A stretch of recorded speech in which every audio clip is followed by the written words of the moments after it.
Welcome to the Gibberpish podcast. Dom nearly tried to die in this episode, but we're here to talk Gibberpish, aren't we, Dom? Yes, we are, and I'm back this week after what can only be described as some virus that I got from car boot sale in Glasgow. Weegistanitis. I went to the homeland with my parents, ended up coming back with severely low blood sugar and an extremely high temperature. Floored me for about a couple of days, but I'm back now, back in But you casting. also got a bargain on several items that you don't need because you were at a car boot sale. I got several DVDs that I really don't need for like a penny each. But yeah, we're back casting the pods, bringing the geek news to the fans, and this week, a pretty laid back show. Just gonna... With the exception of our first piece, which I'm going to put in here because I think we'll forget it because it's not something we specialise in, Pokemon. Yeah, I'm a Pokemon. I play the games, but I never bought into the card game, and this affects exactly the card game. Well, I played the card game as a little one, although I've never truly been little. Yeah. Tall kid. 4 foot in primary school. Hi guys! Like 3 foot. Yeah. But we all played Pokemon as kids. I think you bought a pack. I bought several more than I should have. I just never bought into the whole, it's £2.50 for a pack of cards. Oh, they were a fucking rip-off. I imagine the percentage profit on those is fucking enormous. And Japan's still laughing at it this day. It prints money. It prints money, bitch. But yeah, apparently the Boston Police Department have stopped a potential massacre, really, at a Pokemon tournament in Boston. I think it was held in a convention centre. Yeah, a massive convention. The Hyde's Veteran Memorial Convention Centre, which is apparently pretty huge, was hosting the Pokemon World Championships, and there were a couple hundred kids there, parents, just middle-aged players, just people hanging out and playing Pokemon cards. It's all good. Yeah, what do you expect from a convention? It was like just a lot of young kids, parents bringing their kids, just people our age, just chilling out and playing Pokemon cards. Yeah. And of course, 2 people had to come along and try and ruin the fun for them. Well, they tried to, but several people picked up on some social media posts and they flagged it up to the event organisers, who in turn flagged it up to the police, the Boston area police. And the Boston police basically turned them away at the door because they couldn't arrest them for just showing up to a convention. Then put out an arrest warrant for them. Found them at the motel or hotel they were staying at and checked their vehicle and found an AR-15, which is an assault rifle, kind of semi-automatic. It's about as high as you can go legally in American firearms. I think it's the highest powered legal assault rifle that you can buy. It's the one that they try and sell if they're saying, look, you can't have fully automatic weapons in your state for state legislation reasons, but you can have this semi-automatic AR-15 and it will put the bad guys down. Yeah. And it does. And they found a 12-gauge shotgun and a hunting knife, as well as hundreds of rounds worth of ammunition, so these guys had something in mind. Yeah. How they got those guys is that the 2 people involved don't have the permits or the proper ownership of either weapon, so they're being charged with several kind of firearms charges. So they don't own the firearms, that's illegal. They don't have the license to use them, also illegal. That's what they're nailing them with, and now the FBI is involved in just getting these guys, which is great. Because, they just stopped what is... If this had went through, it'd be a terrorist attack. Yeah. I mean, first and foremost, hats off to the Boston Police and the event managers. Yeah.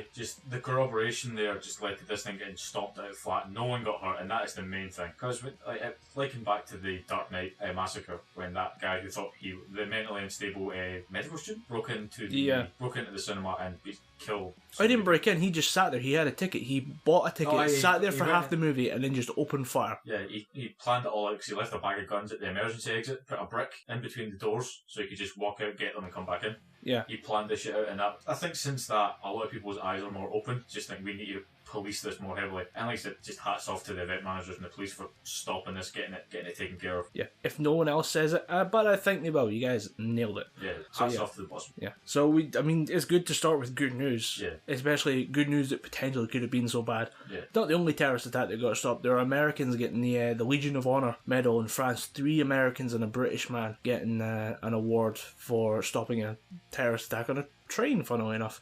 Nice. So hats off to those guys as well. More terrorist attacks we can stop, the better, I suppose. Yeah, the less terrorism, the better. Because it's apart from upper class people having maybe pay more bedroom tax. That is the hot button issue right now with ISIS and stuff. Apparently, there's an ISIS recruiter heading to Scotland, like Mama Terror or something like that. Really? Yeah, her name's like Mother Terror or something. I imagine if she gets to Glasgow, she's going to get the shit kicked out of her.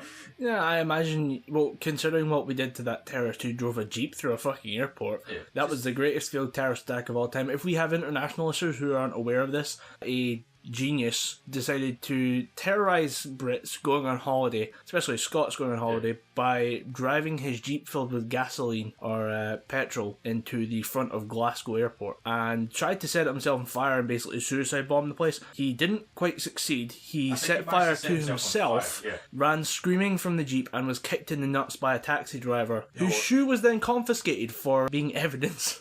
I heard it another way. He punched that guy straight in the face. It was John Smeaton, the guy's name was. Yeah, he punched the guy, but also kicked him in the nuts, which is also funny. To be fair, if you're a taxi driver that's going on holiday, especially if you're a Scottish one, you just want to go on holiday with no complications. I think that guy was just pissed off at having to get to an airport in a taxi. I don't know. I mean, this is post 9/11. They had put these security measures in place. The security measures around several airports in Scotland are pretty heavy. It's the only place in Scotland you'll see armed police officers. If you ever had to try and get your way through these kind of airport security, gates and stuff, I'd be pretty pissed off too. I'd be wanting to kick somebody in the nuts. This guy just happened to find a terrorist, and why not kick a terrorist in the dick? Makes sense. Yeah. I just like the imagery of this Scottish guy going, for fuck's sake, I've been in this airport for What? Fuck off, you jihad bastard! My favourite thing was the cover of the newspaper the week after, where it was they'd released the shoe from custody because they'd done processing it as evidence, and the guy holding the shoe up as a trophy in front of like 30 news reporters was just the best thing I've ever seen. Fan-fucking-tastic. I'd like to plate that thing in gold and give it away at like football, like sports events, just like you have won the John Smeaton boot for excellence. Yeah. Well, they give away a golden boot, they might as well give a thing that's actually worth something. A heroic medal of honour. See that wee tail there? That's when I towed his balls. Yep, that's from my big toe going right in the testicles. Take that, you bastard. Absolutely. John Smeaton, local hero. If I ever meet that man, I will buy him a pint. I don't think that guy's paid for a pint in years. Yeah. Hats off to him. He probably carries the video about on his phone. It's just like, oh, somebody sent this video. Oh, that's me. That's a terrorist. I kicked him in the nuts. I'll take a whiskey and a pint of Foster. Yeah. Cheers, pal. I imagine it's one of those things of what did you do with your weekend? Like those guys from the French train attack. So what did you do in France? Stop the terrorists, just sitting there with the Legion of Honour medal. Just like, buffing it, just going... I took a train visit in Paris, I think. You'll find I enjoyed the ride quite well. But yeah, I did happen to see the footage of that, or the footage of his press conference when I was in the gym yesterday, and he just seems like a normal guy caught in an extraordinary situation, and this is a great way to start the episode of people in ordinary situations are just handling it very well. It's good to see that the laymen, as they're unfairly called, it's good to see them stepping up. Yeah, the heroes rise. It's great. Heroes rise. Speaking of which, speaking of heroes, we have a bit of a faux pas from one Mr. Stan Lee. He's getting sued for emotional abuse from his former assistant. Heroes rise, but hero makers are kind of falling. Yeah. And again, he's 93. How much leeway can we give? He's 93, he's a professional, he's working in the industry a long time. If this wasn't, it's one of those things of once somebody starts getting an idea in the head that they can maybe pull something off like a lawsuit against Stan Lee for money for being an abusive boss, somebody's going to try and pull it off, and eventually, I imagine this isn't the first one that's done this. There may have been ones before or from several different people in the entertainment industry, and it just tends to get settled out of court.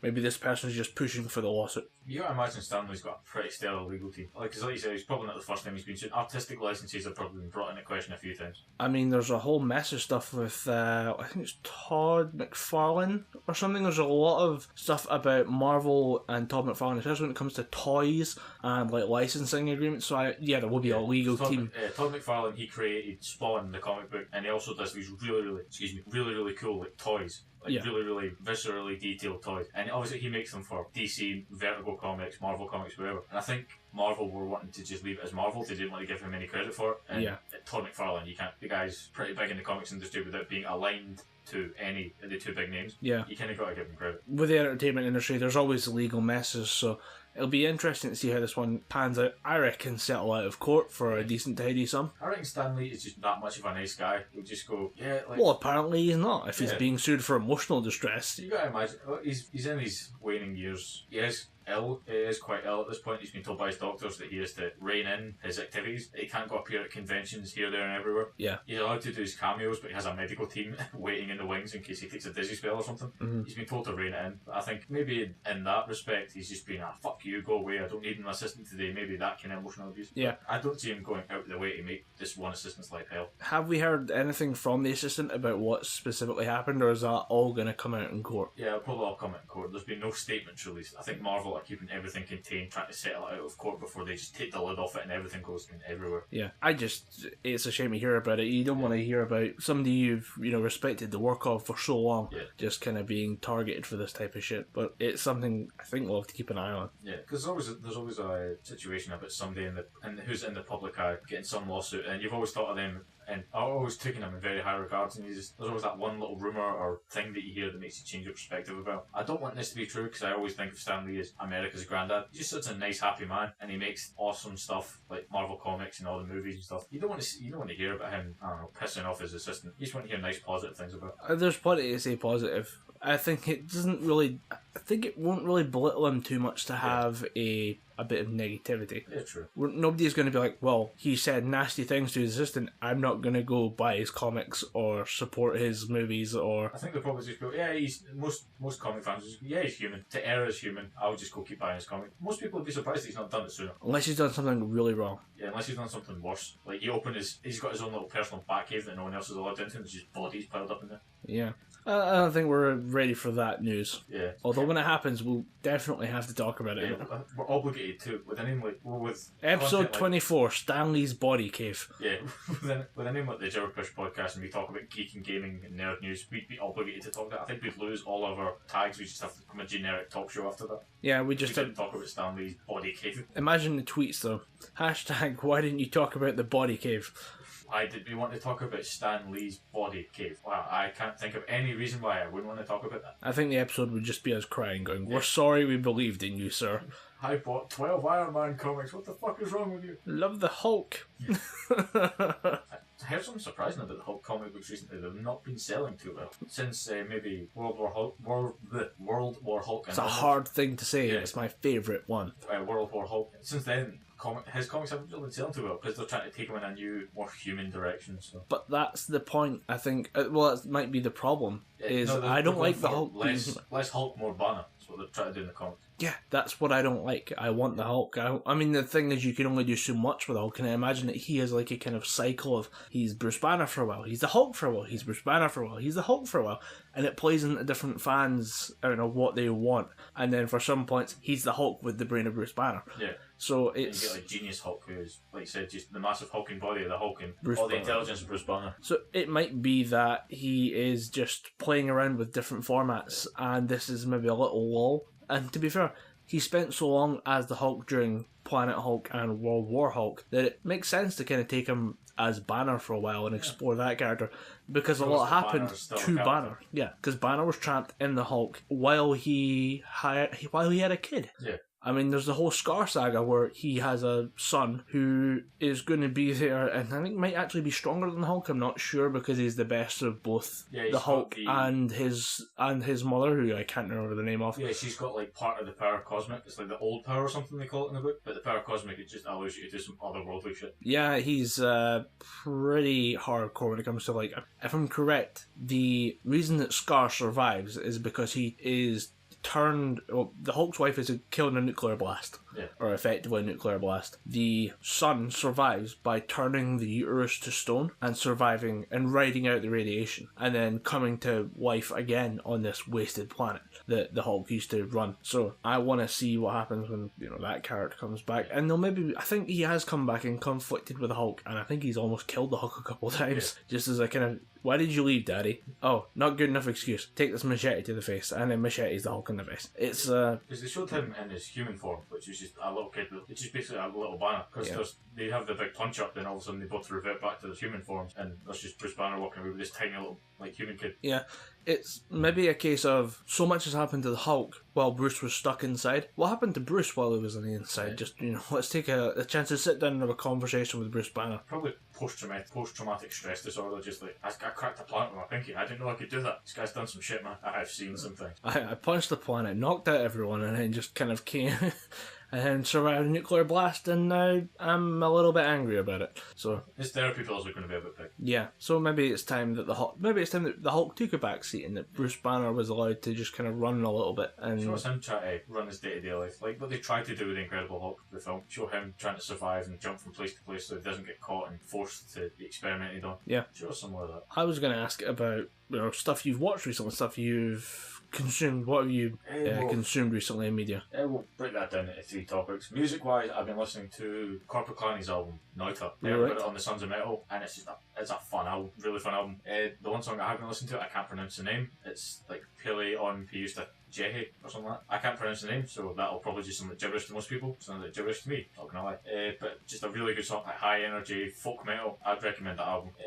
And just, as usual, In Flames, because my favourite band, throwing a bit of In Flames for a while. Because it gets me into that. That's my work music. Yeah. If I put on In Flames, I'll sit and work. Because college starts again soon, I've been trying to get all my notes in order, because I don't want to go back to college and be, oh, that happened. Why didn't I pick up on that? I know that. I want it all to be fresh in my mind, so I'm not just sitting picking my nose halfway through the lecture. Yeah. Yeah, I generally don't pick albums. I just leave it on shuffle unless I'm wanting to do specific work. Like, I'll put on In Flames, or if I've got a new album, I'll listen to that. But if it's just for general listening, I'll put my iPod on shuffle. Your whole iPod? I can't do that. It's because it got stuck on shuffle. Ah. The button jammed, but the play button worked, but I couldn't hit the home button, so it was embedded in the iPod. I couldn't push it. Holy crap! Yeah. What type of iPod? It was an iPod Classic. Ah. So the home button was embedded in the thing. Not familiar with those. Yeah, the piece of shit. The one thing that always goes on it fairly quickly is the headphone jack. So I have to like jiggle the headphone cable around so I actually get it coming out of both speakers. Pain in the balls. And yet that company dominates the world. Yep, they can't do headphone jacks right, because everyone that I know that has bought an iPod says the headphone jack is one of the first things to go. For me, it's power cables. Their power cables are dog shit. Yeah, I've been told they're basically just white paper. It's break very easily. It's not so much the paper. The paper slides off, revealing the wires underneath, which just stop working. Which is an interesting way of doing things. I know that there are actually companies now that produce clip covers that go over the top of iPod cables because the white cable slides out, revealing the wires and stopping the process. So yeah, there's entire industries that revolve around fixing a bigger company's problems. So yeah. And iPod charger cables are not cheap. They run about like 20 to 30 quid or something. Or $20 to $30, so they'll be about £15-20 over here. Yeah, it can be a little bit of a hassle. There's several iPods in the house, but only one working cable. We have managed to source an alternative. I don't know where it's from. I might take a look into getting another one just in case my one goes down. But yeah, for a couple of weeks actually we're down to one iPod cable within the house for like about 2 iPods, both being used constantly because both me and my brother are massive music fans. So it's the same in my house. We only have one 3DS charger, 4 3DSs. My mum has my old one, I have one, my brother has one, and occasionally when Lily comes round she uses another one. So there's one charger for all 4 of us. Nice. So it's usually, I've got the bigger DS, it's got the better battery life, so I usually charge mine before they get here and I'm fine. But as soon as my mum's got the older one that's only got about 4 to 5 hours battery life, so she's sitting playing like Animal Crossing or some shit, then she'll go, oh, I've got this thing. Ah crap, red light, who's got the charger? And then like Gordon's running away upstairs trying to get a quick charge before mum comes to take the charger. My favourite one is trying to find if it's not a phone charger, it's like a universal like USB charger block, something that just can adapt to multiple different cables. That's fucking funny when there's only one of those.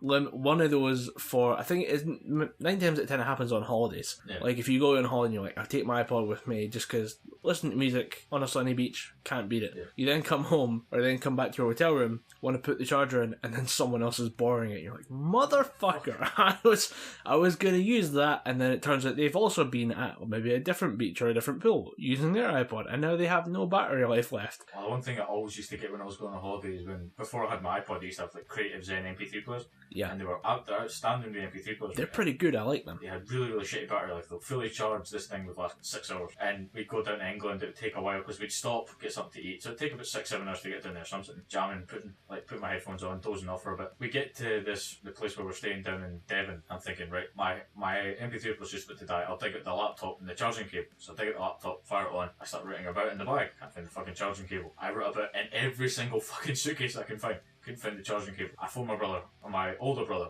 who wasn't coming with us. You see if you can find this charger. Oh yeah, it's up on your computer table. Fuck! Yeah. I have to stay down in England for 3 fucking weeks without this charging cable. Motherfucker, I have to listen to English people. Yeah. My favourite one is this is all these little things are how you learn about battery life. Yeah. You learn about how to conserve battery energy a ridiculous amount. Airplane mode, brightness right the way down, volume at half volume, what you normally Wi-Fi listen off to. Constantly. That's why I use airplane mode for. No Bluetooth, no Wi-Fi, no nothing. Just a complete shutdown. However, this has helped me the other way, where somebody needed to drain their battery. I had no idea how to do it. So it was a weird one of being at work, and there's like a fire escape that goes down from the office behind the building that we work in, and they left their iPod in that. It's a sealed off one, it wasn't going to get rained on. But they left their iPod in like another room, and I could hear it through the wall, but I had no idea they were doing this. So I just had random jazz music through the wall being played at full volume, and it just was like, I have no idea what the hell is going on. I can just hear jazz music. I thought I'd lost my shit. Why can I hear John Coltrane? I'm going mental. It's an important thing you need to learn about, is how to travel with electronics, especially now. But airplane mode, low brightness. Although the annoying thing is, if you have low brightness on and it's sunny outside, you can't see shit. Yeah, you find yourself doing like the little duck underneath a bit of shade to try and chainsaw. Yeah, it's a weird one, and it's a top level first world problem. Yeah, but it's definitely funny. First world problem. It's very funny to see like about 30 people just not being able to see a screen and just trying to unlock phones and stuff. I'm not gonna lie, I love going up to like Edinburgh and Glasgow and seeing all these like, especially in Edinburgh, not so much in Glasgow. Glasgow people just get on with shit, but in Edinburgh, so many like hipster people walking about with their iPhone 5. So you just go, oh my god, 1%. I cannot Instagram, I need to go home and charge my phone. And then they're rooting about in their handbag trying to find a fucking phone charger. It's like, oh no, I must have loaned it to my friend. I need to go home now. I can't survive on 1% battery. That is a fucking first world problem right there. Did you know that Edinburgh recently had like a kind of protest about, I think it's an idea of women are getting really sick of censorship, the fact that you can show male nipples but not female nipples,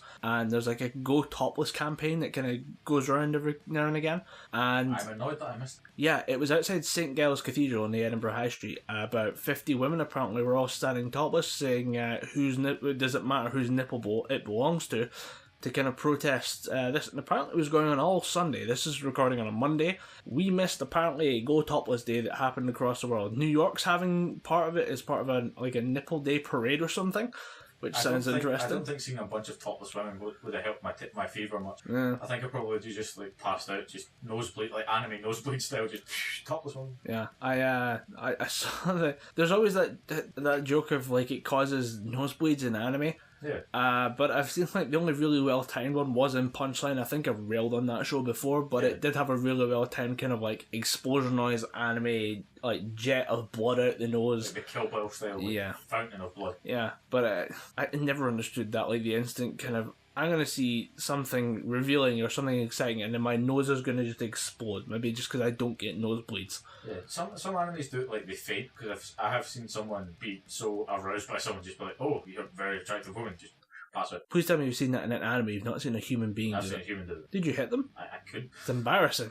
The guy was built like paper. He was a very skinny dude. Oh. And he just kind of went, oh. I was like, okay. Oh my. I think it might just been a combination of drink, and he was from Victoria. Combination of too much drink and the fact he was from Victorian London. Just oh, a buxom lady. He felt his fucking. Oh my, she's sharing too much gams, and just falls over. Oh my god, I can see her neckline. For all we're talking about Victorian England being very kind of like prim and proper. Yeah, prudish. I was watching Pirates of the Caribbean last night, just a little bit. I came home, it was late. I was having pizza. My brother was up because their oven's broken. And we're all having pizza, me, him, and his girlfriend. And Pirates of the Caribbean came on. It's like, why the hell not? Why not? And very like dumb, funny show, and just you spend the entire time trying not to make jokes about Keira Knightley because she's having a good time on that. You can tell. Yeah. But you just try not to make jokes about the fact she's very, very pretty, and just almost like there's tons of jokes about her like taking clothes off and stuff, and you're like, I'm trying not to laugh at it because it's very inappropriate. But please, it's a very fun show. I don't know if you've watched it recently, but I rewatched the first one, but the first one's the only one I can watch at any point. I have to really be in the mood to watch the second and third one. The fourth one I don't even watch because I hated that. It's a weird one to look at things like, just see Johnny Depp on screen and think, yeah, you can do anything you want. I don't mind. Because I watched Transcendence recently, when I can't remember the name of his character, but he plays I think it may be some form of programmer or some kind of doctor. I don't think programmer. Some form of doctor. And he wants to ascend physical body and just become a technological, like mental based presence. Yeah. And it was just very, very art. They tried to be too art house with it. So like show like his mind floating through space and stuff, and show all these weird like really high contrast images. It got very wanky. Is that the one with Morgan Freeman where it seems like it's going to be very pro science, but in the end it turns out that scientists are wrong and we should live with God's creation because that's the way of it? You're thinking of Lucy with Scarlett Johansson. I think they came out at the same time and it's almost the same film. Yeah, Of pretty let's maybe just leave it alone and maybe not let scientists do what they want. And you're like, oh come on, just let us be scientists and poke stuff and make awesome, like, horrific mistakes. I was on board with Lucy for a bit, because Scarlett Johansson, pretty good actress, just so happens to help her career that she's very, very fucking hot. Yeah. And then you've got Morgan Freeman. That guy's voice could make me commit murder. Yeah. You get a very good actor, fucking golden voice. Put these two in the same room, I'll pay the ticket money to go and see that film. So I watched Lucy. I was like, all the extrasensory powers and stuff, all the psychic abilities, that was fine. But at the end of the film, spoilers, she becomes a computer, downloads the meaning of life onto her pen drive, and then sends her being into every facet of the world. So someone turns on their phone, she can appear on their phone. Someone turns on their TV, she could just appear on their TV and fuck it up. But just the ending of it, she elevates herself to this higher plane of existence. She sees everything as it was, because there's this cool little flashback as it's this drug that gives her all her powers and stuff. It taps into the extra portions of the brain that we don't use. Yeah. Gives her all her powers, so she takes a almost lethal dose of that, becomes super sentient, almost omniscient, and she backtracks her way through life, and then she becomes this all-powerful computer, digitises the meaning of life, and then essentially dies. I thought pretty shitty ending to a film. You know that whole, it brings me on to something I heard, it's the 10% quote of, we only use 10% of our brain. I really don't think that's true. It's a misquote. It's a horrific misquote. And it refers to several things, but the original quote that keeps getting misread was that we only understand 10% of what the brain does. Yeah. And how we use it. Therefore, 90% is unexplained. I thought it was we only use 10% of our brains at one time, which would make sense. It would kind of lend towards the if we unlock the rest of it, or if we use more of it at one time, imagine what we can do. Yeah. But it was a misquote from somebody from hundreds of years ago, like an early neurologist, saying we only understand what 10% of the brain does, and we know how that works and how that affects our lives. But it keeps getting misled as we're only using 10%. What if we crank that up a bit? Yeah, that's the whole premise behind these films like Limitless and Lucy and probably to an extent Transcendent. Yeah, but I thought Transcendence, I know there was a film came out roughly at the same time where the idea was that we could evolve the brain or evolve the body into like a robot form, and then just see what happens. Yeah, and it was all horrible. It goes horribly wrong for the scientists because they disagreed with God. Yeah. The whole point in this is that evolution is too slow. We need to scientifically and manually boost our own evolution to the point where we can basically make little PowerPoints with our own mind. Because she does this weird thing of explaining everything, but she's using her psychic powers to make all these little images appear in front of her. Kind of looks like a weird slideshow thing. I'll be honest, if you're worried about this type of thing, don't, because everyone is trying to block it. For example, Scotland is trying to block GMOs, which are genetically modified organisms, so specialist crops that can deal with certain weed killers. We're stopping that. Do you know why? No. Because we want to keep the natural Scottish branding. I shit you not. Scottish government right now is trying to block the use of GMOs solely on the grounds of not because GMOs are owned by possibly soulless corporations, like the Monsanto gets a lot of shit because right now they are involved in a couple lawsuits about farmers who have their crops in their land without paying them money because they come over the fence, like seeds fall over the fence and it starts growing and it takes over part of their field. Although I've read Monsanto's terms and conditions, you have to have 10% of a field covered in this stuff before they even look at a lawsuit. 10% of a field is fucking huge, especially in American farms, which is where they do all the business. But the Monsanto thing is getting out of hand right now in America with the anti-GMO crowd. Our anti-GMO crowd are backed by the Scottish government on the grounds that people trust natural Scottish resources and natural Scottish food products. We shouldn't be messing with that because otherwise people will stop trusting the Scottish brand. I cannot be angry enough about this. This is dumb. Yeah. We are going to be looking at this in 10 years and thinking that was fucking brain damage to think that. We will be looking at in maybe 10 years. I mean, imagine how big the population of Britain's going to be in 10 years, how big the population of the planet's going to be in 10 years. We're going to be struggling to feed people, and we'll be looking back going, seriously, you wanted to put natural Scottish things on a tin so you stopped us using more efficient, better crops? I'm fucking raging about this. I'm not gonna lie, it's not something. I have no real interest in that one way or the other. In the law side of it, the legislation, I'll look into that quite a bit. But genetically modified crops is not something that really affected me. I see Unless it's something that's going out of the way that's stopping something that I consume on a daily basis. Like if it's affecting my mother's pride bread, I will find the people that are doing this shit and beat the crap out of it, because I can't go a day without having some form of plain bread. Won't affect taste, won't affect anything about, it won't hurt you in any way. Yeah. They test really, really hard for that because they know the second that someone gets poisoned from a GMO crop and it gets traced back to the GMO crop, fucked. they know that instantly the entire operation folds like a house of cards.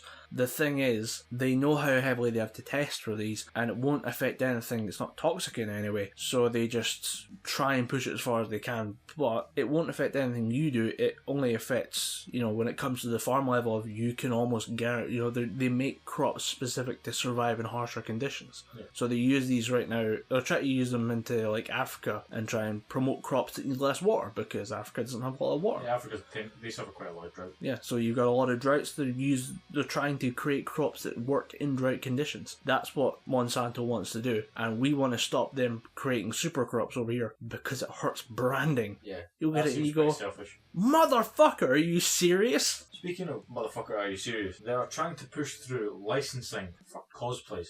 I don't know if you've read anything about this. No, I have not. I'm on this Facebook. I'm on this Facebook page. It's all about like anime and stuff like that. And there's a few cosplayers on that. One of them posted this like massive fucking like stanza, just ranting about how they cannot physically put licensing laws on cosplays. The reason why they're trying to do it is because a lot of people are making their own cosplays. They want people to stop making their own cosplays and go buy costumes, set pieces, props from licensed people. Stop making their own shit. I think it's just trying to capitalise on a very booming industry. It is, and it stands against the community, because the community behind it, if you look at these big names, don't pay for it, make it your own, because that's the whole point of cosplaying. I think if you can take like a Napa, like if you take Napa and you change it slightly, just go, I'm going to give Napa a beard because Napa's always looked good with a mustache. He's awesome with a mustache. Yeah, or just like I'm going to give Vegeta a beard because I can't be bothered shaving. That's the whole thing. But if you think if these guys are coming in with these licensing laws, you'd have to be 100% accurate to that character, or they could effectively sue you. I think that is completely not horseshit, and I think it's cracking down unfairly on a very non-judgmental, very positive group. I think it's causing more harm than good in that group. Every time you see people who cosplay, like I saw photos coming from, it's con season in America, they're wrapping up a little bit, but there was photos of guys who showed up as kind of off, like they didn't go 100% on their commitment to the details of the costume, but they looked like a very convincing Goku and Vegeta. Yeah. Goku was in kind of the god form that we're seeing now with the blue hair, the kind of trained god, and it looked kind of cool. And the other guy was as Vegeta, or was it Bardock? I can't remember the design, because the characters were a little bit off, but it looked cool. And it was just somebody, it was a major cosplayer retweeting these guys saying, hey, we took some photos with these guys, I thought they looked cool. It's a very positive group that want to share and expand out and say, look at this thing we do, it's kind of fun. Yeah. I helped my friend make this Saiyan armour. We're going to show it off because we put a lot of work in it. Yeah. A lot of people are positive about it, and of course there's always that one bad apple in the bunch, or bad apple in the bushel. They come and go, oh yeah, that was a pretty cool cosplay, but my one was totally cooler. I'll give you some tips. You always get that one asshole. I don't see that as much. I've seen it's not, like I said, in the cosplay community, it's very positive. You see maybe that person is 1 in 1,000, but that one gets taken out of the group very quickly. Yeah.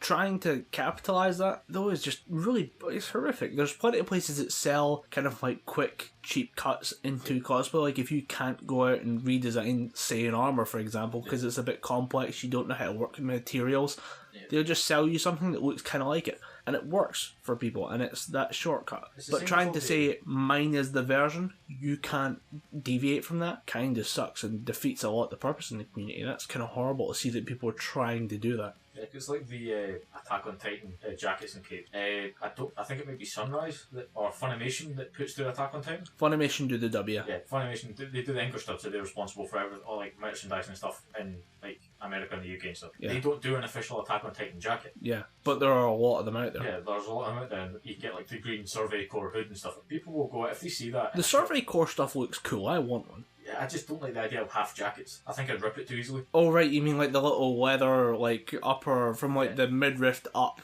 jacket. I thought you meant just a green hoodie. Yeah, you can get them as well.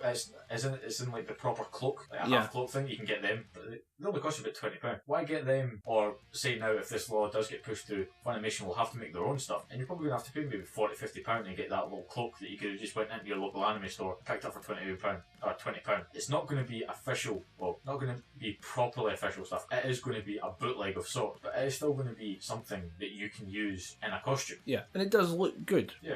And 9 times out of 10 people who make cosplays commit to quality. Yeah, quality and authenticity are the two things that people try and nail down as much as possible in cosplay. But you don't have to, because the community is very welcoming. So yeah, seeing people trying to stamp down and say, no, we're going to legalise and like regulate this, it's kind of it seems almost counterintuitive to the community. It's a bit of a dick move. I really hope there's a backlash, and I really hope it stops. Backlash. Everyone's just wearing, like, I imagine this will do the kind of anti-protest where they just, all these big name cosplayers just won't show up in costumes anymore. I saw something about that, by the way. Squash it. I think there was a cosplay event, or there was a convention down in, I think maybe in Peru or Mexico, I'm not sure, but several big cosplayers were in attendance. Jessica Negri was down there, and I think it might be in Mexico. I think maybe the Mexican one, yeah.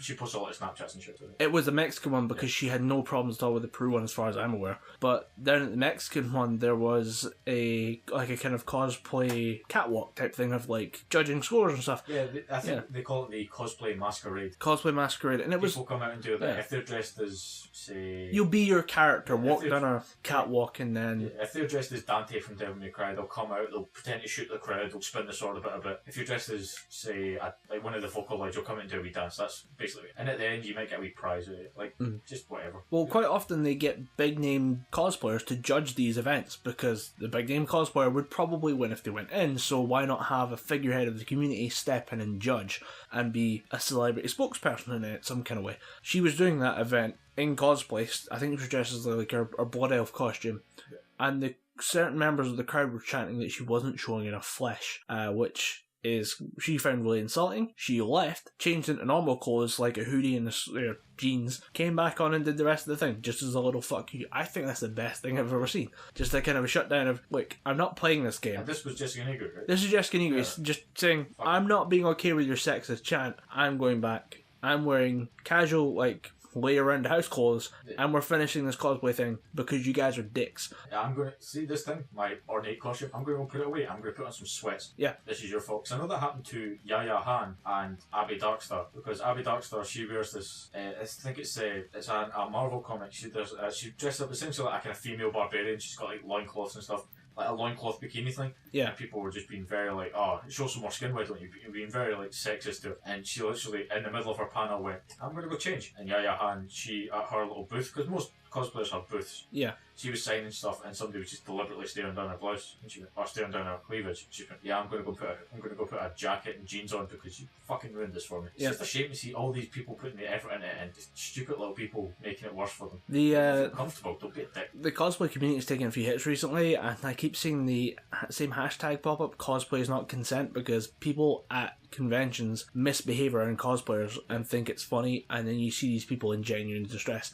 And as their fans, it's kind of horrible to watch someone go through kind of trauma of not enjoying a convention. Not only that, but just swearing off of conventions because they don't want to be involved in that kind of sexist scene, and it's horrible to watch. Yeah, a prime example of that would be one of our personal favourite cosplayers, one Miss Luna Laney. Yeah. Who is now vowed off going back to, I think it might either be New York Comic Con or one other. MumuCon. MumuCon, she swore off because Momocon. She swore off that one because of issues with the staff. Yeah, who refused to accept the fact, because she was getting crowded, people were grabbing and touching her, and the security of the event refused to do anything about it. They said, well, if you're going to dress like a slut, you're going to get touched up like a slut. And I'm pretty sure something else has been done about that. I don't think it's just been left at, I'm not coming back. I'm pretty sure something's going to get done about that. And my understanding of it was that she was having his issues with members of the crowd. She went to security about it, and they said that she was dressed inappropriately and wanted her removed from the convention, even though she was wearing a not too skimpy outfit, and there were worse on the convention floor.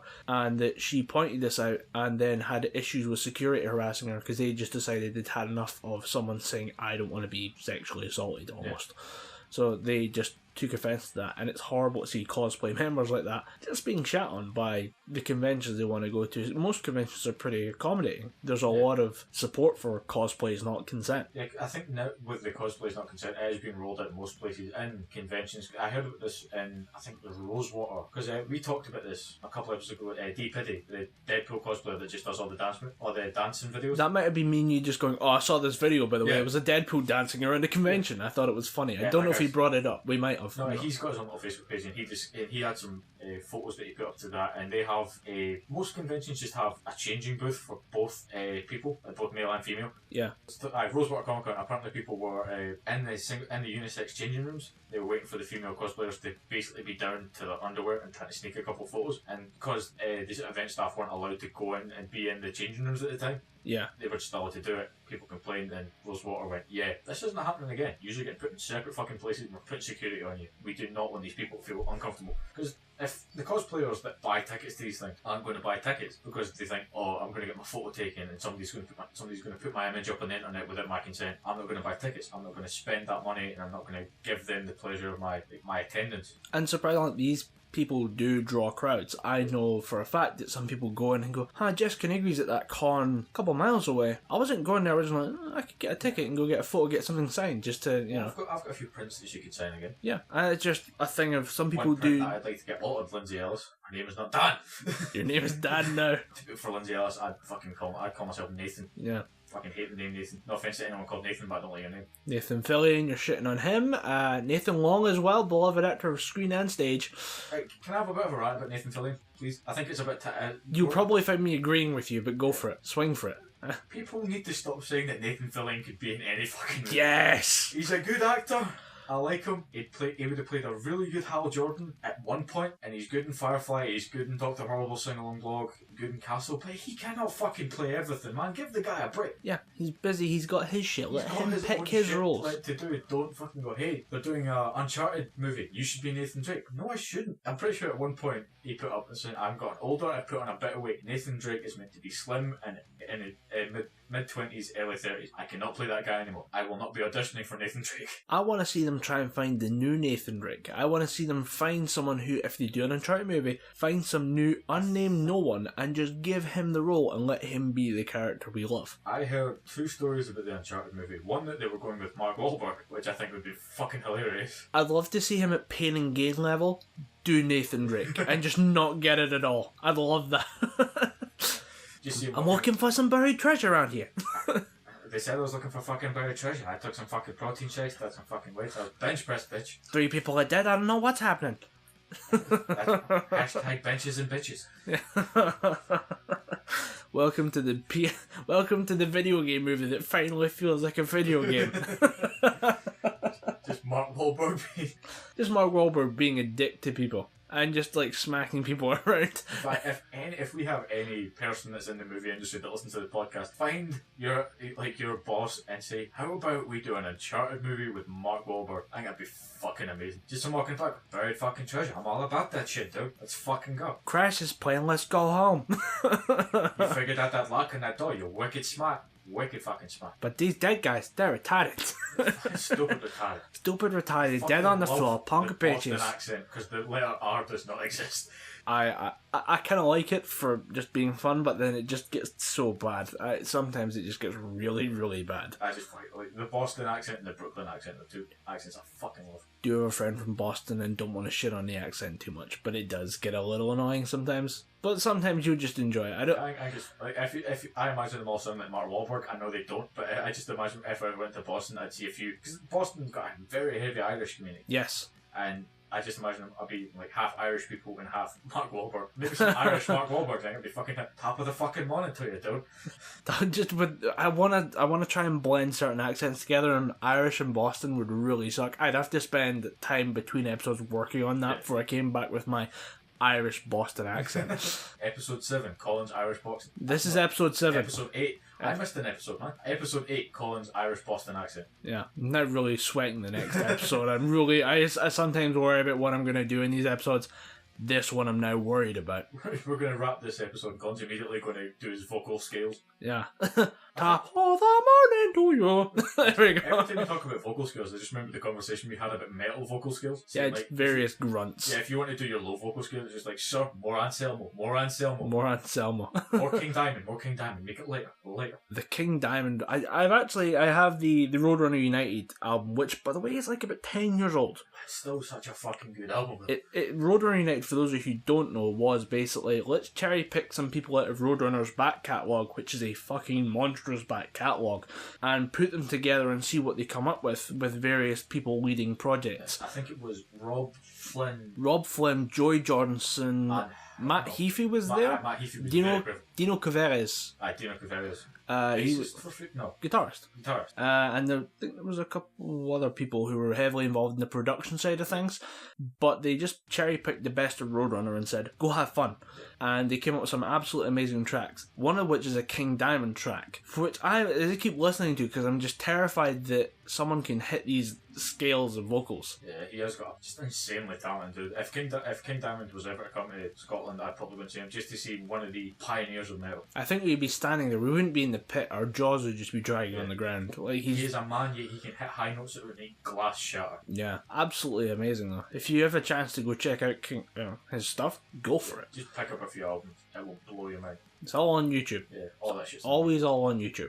Yeah, I think Howard Jones was also in the Roadrunner United album. Yes, he provided backup vocals for Dagger. Yeah, The Dagger. Which is my favourite track of that album, of that record. It's a brilliant track. The solo at about 2 minutes into the song. Is that not Des Favara as well? Des Favara's in it as well. Des Favara's in that, but I think he might be on that track. I'm not sure. I think he might not. I don't think he's vocals, because I remember the vocals in that being Rob Flynn. It is Rob Flynn and Howard Jones. And then I think that's followed by Annihilation by the Hands of God, which is my favourite track, because if you've ever lifted heavy, you will now lift heavier thanks to that song. It's just a crushing, it's deicide, basically. And you can't have enough deicide. Yeah. Because that's the song I always play whenever our town minister comes to my house, which is quite often. He comes around a lot to talk to my dad, so I always, because I have a smart TV, I just bring it up on my phone, play it on my phone, crank it up a bit, and sync it with your TV and be like, I apologise, Albert, I didn't mean to play Fuck Your God. I apologise, Reverend. Do you know that I was listening to that song because I keep laughing because Fuck Your God is a track that's on the CIA's torture list for Guantanamo Bay. You gotta imagine after a few hours of torture, that song would just make you shit your pants. Well, yeah, it's more to do with the fact that they use it after sleep deprivation, so you hit 24 hours, and then US Army, Security, Navy, whatever, Marine personnel comes up and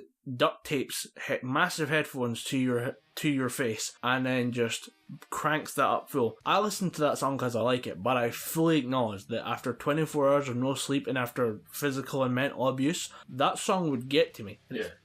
I love it, but it's horrifically brutal if you're not wanting to listen to it. I kind of want to just go up and just place that song on people, like just say, hey, you want to listen to this? And they just have it ready to go and just put the headphones on because I have huge headphones and just hit play. And I imagine if you were, being horribly beaten, like, just imagine you go up to somebody, oh, you just came off the night shift, here, listen to this, I'll put you to sleep, and just watch them cry. Yeah, it's really, really brutal, but it is kind of, I was looking at the Guantanamo Bay torture list and going, I have like 3 of those songs on my iPod. Whoops. It's always a good thing when you listen, like looking through your iPod, it's like, oh, that's in the CIA's torture list. That's the song I'm listening to right now. Kind of catchy riff. Yeah. You gotta imagine there's one sick dude. You gotta imagine the look on the FBI's face when there's just one sick dude that's like headbanging along to it after 24 hours of torture. Well, I was thinking about this, and how do you come up with the torture list? And my theory was it was just a security guard or whatever just hanging around listening to music on his break, and somebody comes up and goes, what the hell are you listening to? And then he just puts headphones on and goes, I have an idea what to do with this song. And then it goes horribly wrong from there because it's used in illegal torture.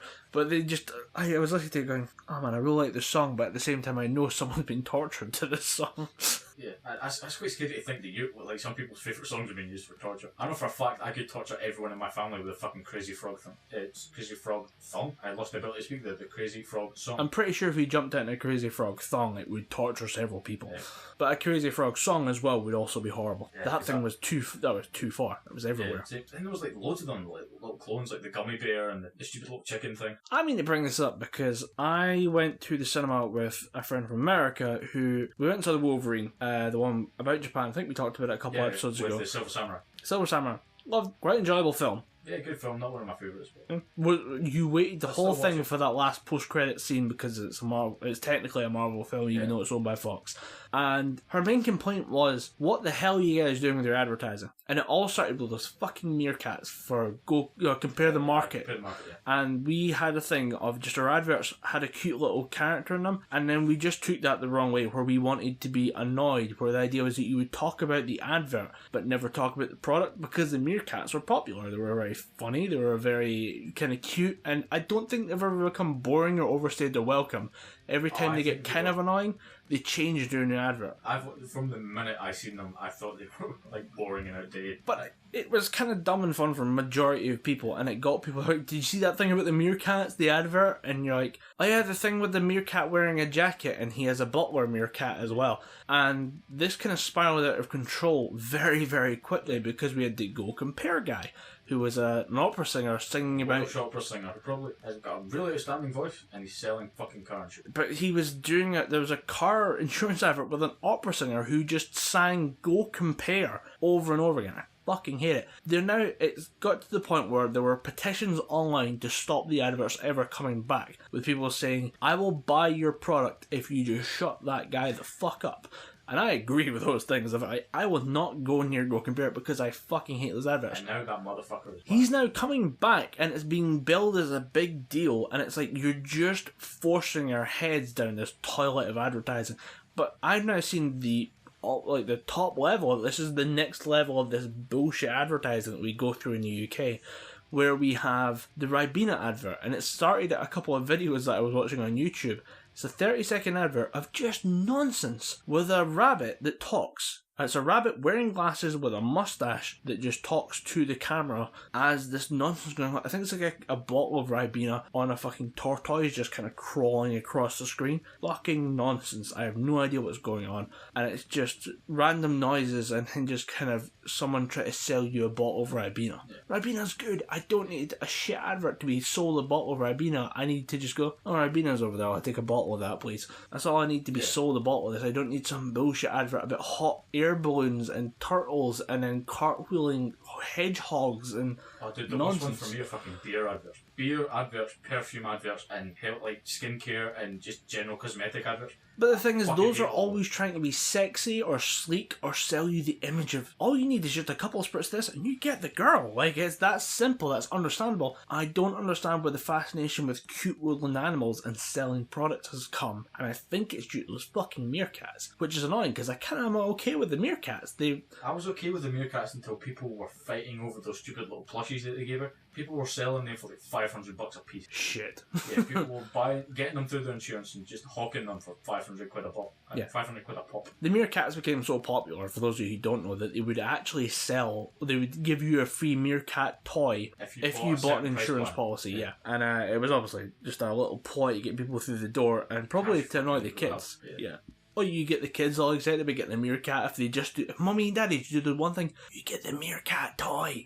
And then suddenly just... You get a little baby Oleg to show your friends. And obviously sales probably spiked. And yeah, it pissed a lot of people off. And I was even okay when they ran over Arnold Schwarzenegger and spilled coffee on his jacket. Yeah. But it was just dumb shit kept happening in adverts. But I fucking hate perfume adverts as well because it's always nonsense. It's always like a woman running up the stairs in a flowing ball gown and then suddenly it just cuts to Dior. Like, fuck. The main reason I hate beer adverts is the Carling one is the only one I watch because that is funny. So that's good. Not quite Carling though. I like that. But it's the stupid beer adverts is like, we've brewed this for 7 years. It's now finally ready to hit your lips. Budweiser. You know, just say, Budweiser. You're going to drink it because there's nothing cheaper. Yeah. Well, funnily enough, they worked out in the US that there are so many beer adverts during the Super Bowl, not because your advert sells your brand of beer, but because a Budweiser advert sells beer. In general, it sells craft beer, another rival brand of beer.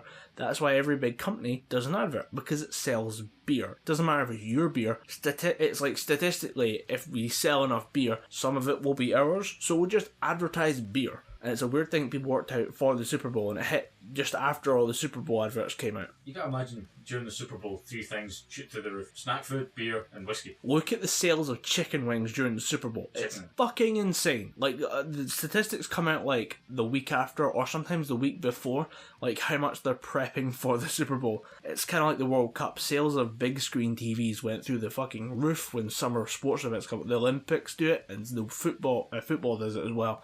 Although for some reason, one sport, aka soccer, manages to beat the Olympics with this type of sales shit. For some reason, more beer, more barbecues, and more TVs go on or are sold because of the World Cup than any other sports event, because it's a summer sport. Yeah. But the Super Bowl, it's a case of like rabid and not quite rabid, how very enthusiastic the football community is, because everyone call it soccer, it pisses everyone off. I don't think I can. It's not in me. I need to call it football. Football. fuck. The Glaswegian in me will punch me in the face if I don't call it football. But with the football, everyone in Scotland is a fan of it. Yeah. I mean, I get called by my family members and my aunties and uncles. They all call me weird because I'm a rugby fan and don't pay attention to football. Yeah. And when I say to them, "Oh, do you watch the Scotland games?" Aye, fuck's sake. If Stuart Hogg scores one more try in this game, I think you should just give him a boost, make him the fucking captain. I was talking about the football game. Alright, I was talking about a real sport. Fuck football. Windy ball. It's so I hate that sport. But yeah, just look at stats for the Super Bowl. Yeah. It becomes hilarious. Like, it's 330 million Super Wings sold. Like, there's like a wing sold for every person in the US, and you're like, that's nuts. I don't understand how that works out. It just a billion fucking chicken wings. Look at the statistics for just the Super Bowl and just laugh. But yeah, I hate soccer too because it's 90-minute game, and I'd say 80 minutes of it are just people not doing anything. Yeah. That's why I'm okay with people watching stuff like we have Match of the Day over here, where it's like a summary show. That's a highlight show, yeah. That's why I prefer American football and rugby, because everything ends in violence or victory, and I love it. Violence and victory. I've actually been keeping up with the rugby. I still need to go and watch the Italy versus Scotland game, but I watched the Ireland versus Scotland game, and it was a really good game. It's always good to see Scotland stepping it up a gear, actually doing something with the talent that they have. Yeah. But it falls into the same rut of we do fucking amazing for 60 minutes. Because rugby's played in 40-minute halves, 80-minute games. Yeah. We do absolutely fucking stellar for the first 40 minutes. We were beating Ireland by, I think, a try. Try's 5 points. Yeah. We were leading by 5 points. Then half time, we come back, we score another quick try, then we just go to shit. In the last 10, 20 minutes, Scotland lose their shit, which is a fucking shame because we have the talent there. We're just not utilising them as well as we could. And we have a new head coach at Scotland who's doing fucking brilliantly, in my opinion. Scotland, even though they didn't, I think they won a few games during the Six Nations, but they didn't win as many games as they should have, which is still a marked improvement for Scotland because they've won 2 Six Nations without winning any fucking games. We go home with a lot of wooden spoons, which is the lowest ranking. It's the well done for showing up. Here's a wooden spoon. It's the attendance badge of Scottish rugby. Yeah. Just pat in the back away. Yeah, we're doing pretty good. But my main gripe with Scottish rugby right now is the fucking commentator. We usually get a commentator who's a former Scottish rugby player. His name escapes me, but he is so anti-fucking Scotland it hurts me. Really? Yeah, because he goes, "Oh, Scotland really need to pick it up. They're doing terrible." Instead of going, "Oh, that was a brilliant pass by Scotland. They could have cleaned it up a bit." He's not positive about Scotland in any way. He always talks about the other team more favourably than does Scotland. I don't know if that's a ploy to throw people off, but it seems to me that he hates Scotland. And then you get other commentators from the Welsh side, ex-rugby, I think it might be a scrum half, a guy named Jonathan Davies, small little Welshman. I've heard him, he's very, very enjoyable to listen to. Oh, he's a pain in the arse. And then there's Jeremy Guscott, who's just he's a cunt. Yeah. Fucking prick. He gets the little rubber stamp of cuntdom. Yeah, he's just like you got him one of those like old seals, duck waxing his head, and just cunt.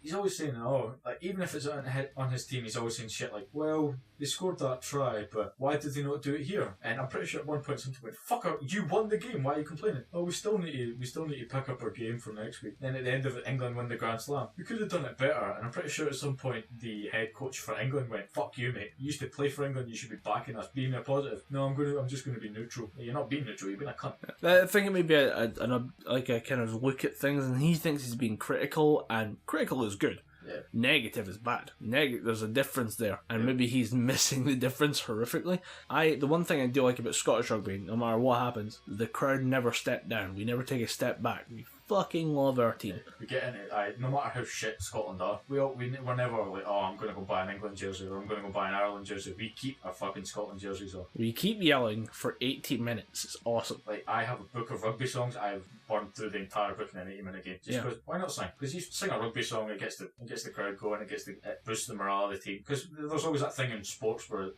what is football played in? How many players a side? It's like 11 a side. It's 11 a side. Yeah, there's always that thing in football where you're the 12th man. In rugby, you're the 16th man. Yeah. You're the other person that's not on the pitch that's helping the team. Yeah. So if you're more higher spirits, and in rugby games, there's alcohol available at like 9 different points in the fucking stadium. Everyone's going to be in pretty high spirits. It helps the team that bit more. So why not get into the game? Every major sports team acknowledges the crowd's presence in the event, in the game, in everything. I mean, if you look at the American football season is going to start fair warning, this may turn into me going, oh my god, NFL. I enjoy the Rugby NFL. World Cup starting, so this might become a sportscast fairly quickly. Yes, it could go that way. Don't be surprised if it does, okay? Because at certain points in your year, nerd news drops. Sport news kind of picks up exactly at kind of like an intersection.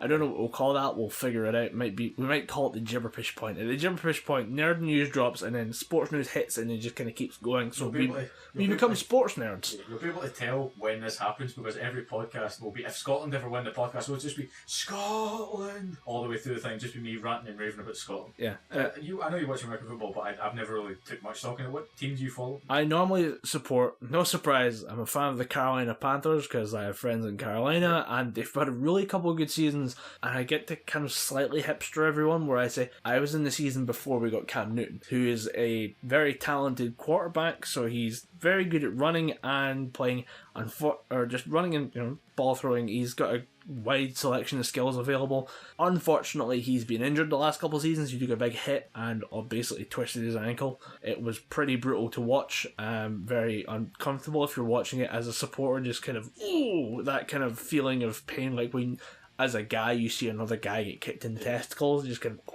Yeah, you get that like symbiotic pain. You're like, ha ha ha. I feel your pain, brother. But you watch felt that in my teeth. Yeah, I felt that in my teeth. How bad do your teeth hurt? Watching him play the last couple of seasons has been very slightly frustrating. I don't know what it is, but he keeps going for it, and I hope this season is the one where he comes back and shows us everything, because he's done really well the last couple of seasons. We've been doing playoff positions. Basically, we're building up to going for a Super Bowl run with a great quarterback, great team as well, and it's just been, we keep coming up against really, really, really good teams. We took quite a bit of shit in the last couple of seasons from San Francisco 49ers, so if we could win against them, that'd be really nice. There's always those rivalries, because I'm a Glasgow Warriors fan. They won no, it's not the Heineken, I think it might be the Guinness Cup, because due to Heineken being a bit pissy, they took the Heineken label away, so they just went to another beer and went, we need for the Pro 12 we need another sponsor. Guinness went, yeah sure, why not. But Glasgow Warriors won the Pro 12 trophy, and there's always that shit in yourself moment of when they play Edinburgh. Yeah. Because it's two Scottish teams, they're fighting for a spot in the Scotland squad, the international squad. Yeah. So there's always that, like, well, we beat them. Unfortunately, we didn't beat them, because there's always, if we beat Edinburgh twice, Glasgow take home the Calcutta Cup. Yeah. Sorry, not the Calcutta. Calcutta is us versus England. I think maybe the 1792 Cup. I'll have to look into it, but It's a homegrown rivalry. it's a You homegrown can't beat rivalry. it. And there's always, because I know people in Edinburgh, my old head coach at Falkirk Rugby is now the fitness coach at Edinburgh Rugby. Right. So every time when Edinburgh took home the cup, he posted a photo of it in his Facebook, and I just sent him a message, you bastard. Yeah, it's cheating bastards. We love a good rivalry. I mean, the entire basis of Scottish football is rivalries. I mean, The big one being Celtic and Rangers. Celtic and Rangers, which has been kind of hamstrung because due to financial problems, Rangers were dropped 3 leagues and haven't recovered yet, which is terrifying because it's been like 5 or 6 years since that happened. Aren't they? They can't. They're sitting just below. There's a second. There's several leagues of Scottish football. There's our kind of Scottish Premier League, then the Championship, then second, third, fourth. We dropped to third. The Rangers team dropped to third. I keep saying we because I was born and raised in a Rangers household. I don't give a fuck about Rangers, but we dropped down a couple of leagues. SPL, aren't they? Not quite there yet. Oh, I thought They keep dropped that all the way to the SPL. They dropped out the SPL down to the third, I think, and then fought their way up to the third, fought their way up to the second, and have been stuck in the first league for like 2 or 3 years now. They just can't get up. I don't know why. Glasgow Rangers can't get up. But they've been stuck in the second league basically for so long, and there was a local team, Falkirk, who did really well. I was quite proud of those guys. Yeah, they got all the way to the finals. They got all the way up to they were going to jump from the Championship to the Premier League, but were stopped because they had too small a stadium. Yeah. They were blocked because as a Premier League side, you must accommodate 3 full stands worth of people at a certain volume of, I think it's like there's an arbitrary number assigned. Yeah. You have to have several thousand people must attend games because that's how the SPL makes money, is they sell tickets. And they just weren't there and were held back a year. For some reason, Rangers just aren't winning games or aren't coming up to the level, like they should be back in the top league by now. It should have happened like 2 or 3 years ago, I but think they it's just because haven't been up. their bigger names are dropping away because Rangers is getting pretty negative. Yeah. They're getting a bit of negative connotations of people just going, Well, initially I'm because going to bail out. This is a bit of a sinking ship. they dropped so far, a lot of big names went, nope, done, and ran away. And then they've been struggling up with a new level team or some of the older guys as well, and they just haven't had a good team for the last couple of years. If you look at the behind the scenes stuff, they keep changing owners as well. Yeah, they've been past it quite a bit. The managers keep changing, the coaches keep changing, the owners keep changing. There's constant talk of a boardroom revolution where the chief executives of Rangers Football Club don't quite make agreements with each other properly, and they just kind of disagree. People come in to be the head of the company, then they get fired after a season, and they get rehired later on. It's just nonsense, and that's why they're not making their way up the leagues, because they aren't consistent. Much like our podcast, which is supposed to be a Geek Talk podcast, and we totally sidetracked for about 10-15 minutes. I'm fine talking about this. Is Alan McCoy still at Rangers? Fuck knows, I don't know. I heard he spat the dummy and went, fuck this, I'm going away. A lot of people tend to spit the dummy at that club and then just run away to somewhere else. I can't even remember what we were talking about before we went on a sports tirade. I think it might have been Edinburgh, talking about topless. Yeah, we're trying to segue into that because Yeah, we're trying to segue into talking about we're the talking Fringe about Festival. we're talking about the Fringe Festival because this protest happened during the middle of Edinburgh's kind of cultural arts thing of the Fringe Festival, which is the city basically opens itself up to artists. You can just go along and there's various performances. Friends of ours have been doing performances and just running amok in the city and just doing interesting shows. There's a lot of theatre. There's a lot of comedians. I was wondering, see when you said friends of ours, I was like, what friend? Then you said theatre and it clicked. Yeah, there's a couple of different people who Quite a lot of people, because there's a theatre company in Bowness, there's 2 or 3, because there's the Operatic Society of Falkirk. I know they go through different. Yeah. And then there's like other like Bad Wolf theatre companies and stuff. Yeah, but various groups go through it and do their own shows, or there are people who go as independent stand-ups. It attracts a big international audience as well. Like a lot of international comedians, a lot of people come in for the month to stay in Edinburgh. Because I used to work in a hotel, so I used to have to deal with all these people during Fringe festivals. Yeah. Just dealing with the rooms. Like, oh, my mattress is too soft. Okay, we'll go and get you a new mattress. Then I had to lug 3 mattresses up the stairs. Yeah. Bowness is where we live, and it's a kind of support town. We're a commuter town. It's a halfway town, and it's cheap enough, so people go there instead of going to Edinburgh. If you want to travel into Edinburgh, but don't want to pay for Edinburgh accommodation because the costs there are quite expensive, you live in a town like ours, which is a small town just on the kind of outskirts. We're like, 20 something miles away? Yeah, I were down on the coast there more inland. Yeah, so you basically, Edinburgh's friggin' huge. Yeah. It's both on the coast and not on the coast, and up the mountains and not up the mountains. It's great. But you use our town as a kind of like commute. Yeah, you start in our town, you sleep in our town, you work in Edinburgh. Yeah, and the train, because we have train stations up in, we don't have a train station in Bowness, but we have a train station 10 minutes up the road that you can easily get to. So people come here for how cheap it is and how quick they can get accommodation. Yeah, our public transport is pretty crippling, and I fucking hate it. Yeah. But the Fringe itself is huge, and it's terrifying how choked the streets get. And that protest was literally a case of, let's shut down more of the street to piss people off and draw attention to our cause. But the Fringe itself is huge. I myself usually go to the Fringe to see what comedians are there. Yeah. Because my family, we are friends with 2 residential comedians doing the stand in Edinburgh. Stuart Murphy and Gary Dobson. Not Gary Dobson, the guy who was convicted of all those shady murders. Different name, very unfortunate name. Yeah. He actually plays that into some of his stand-up. They do improv comedy. He kills it on the stage, not in a wooded area. I'm pretty sure he has said that at one point. He said, I'm Gary Dobson, not that one, but I do still kill it on the stage. Yeah. But they all do improv comedy. We both did finger guns there, by the way. Again, go back to episode. I don't know why I keep doing hand gestures and shit. It's a fucking podcast. Yeah. I'm gonna get a GoPro just so I can post this on my YouTube channel, just so you can see all my fucking hand movements. Snapchat Dom's Italian hand movements. That might be the next thing. Gibberpish podcast. Snapchat. Gibberpish podcast Snapchat. But yeah, you are friends with comedians out there. Yes, and Stu and Gary, they usually do their show, and I'll go and see them at any point because funny motherfucker. There's not an unfunny bone in those guys' bodies. They just, even when they're talking naturally, they have this ability to make you piss yourself laughing because they said something funny. Very funny guys. And through them, I've met people like Billy Kirkwood, who knows my brother, and going to see people like Billy Kirkwood, Joe Heenan, and a whole bunch of other comedians through there. It's always funny, and it makes me always think, what other comedians can I see by accident that turn it to be good? And that's why I always go through the Fringe to see if I can find that little underground indie comedian, give him some support. he might turn out to be good. The one comedian that I did see that didn't turn out too well, I'm not going to name names in case, because I doubt his stage name is his real name. But you don't want to shit on anyone. I don't want to damage him, but people might pick up who it is from the joke. But I went into this bar and I seen this really strange looking comedian. He had like face paint and stuff on, which is not uncommon for the Fringe. A lot of people have their own little shtick. Yeah. This guy had almost corpse paint on, and he had this really, really weird kind of ask and answer delivery to all his comedy. And one of the jokes that killed the room was he said, "What do you do when you drop a Bunsen burner? You catch it on the way back up." And the way my co-host is looking at me right now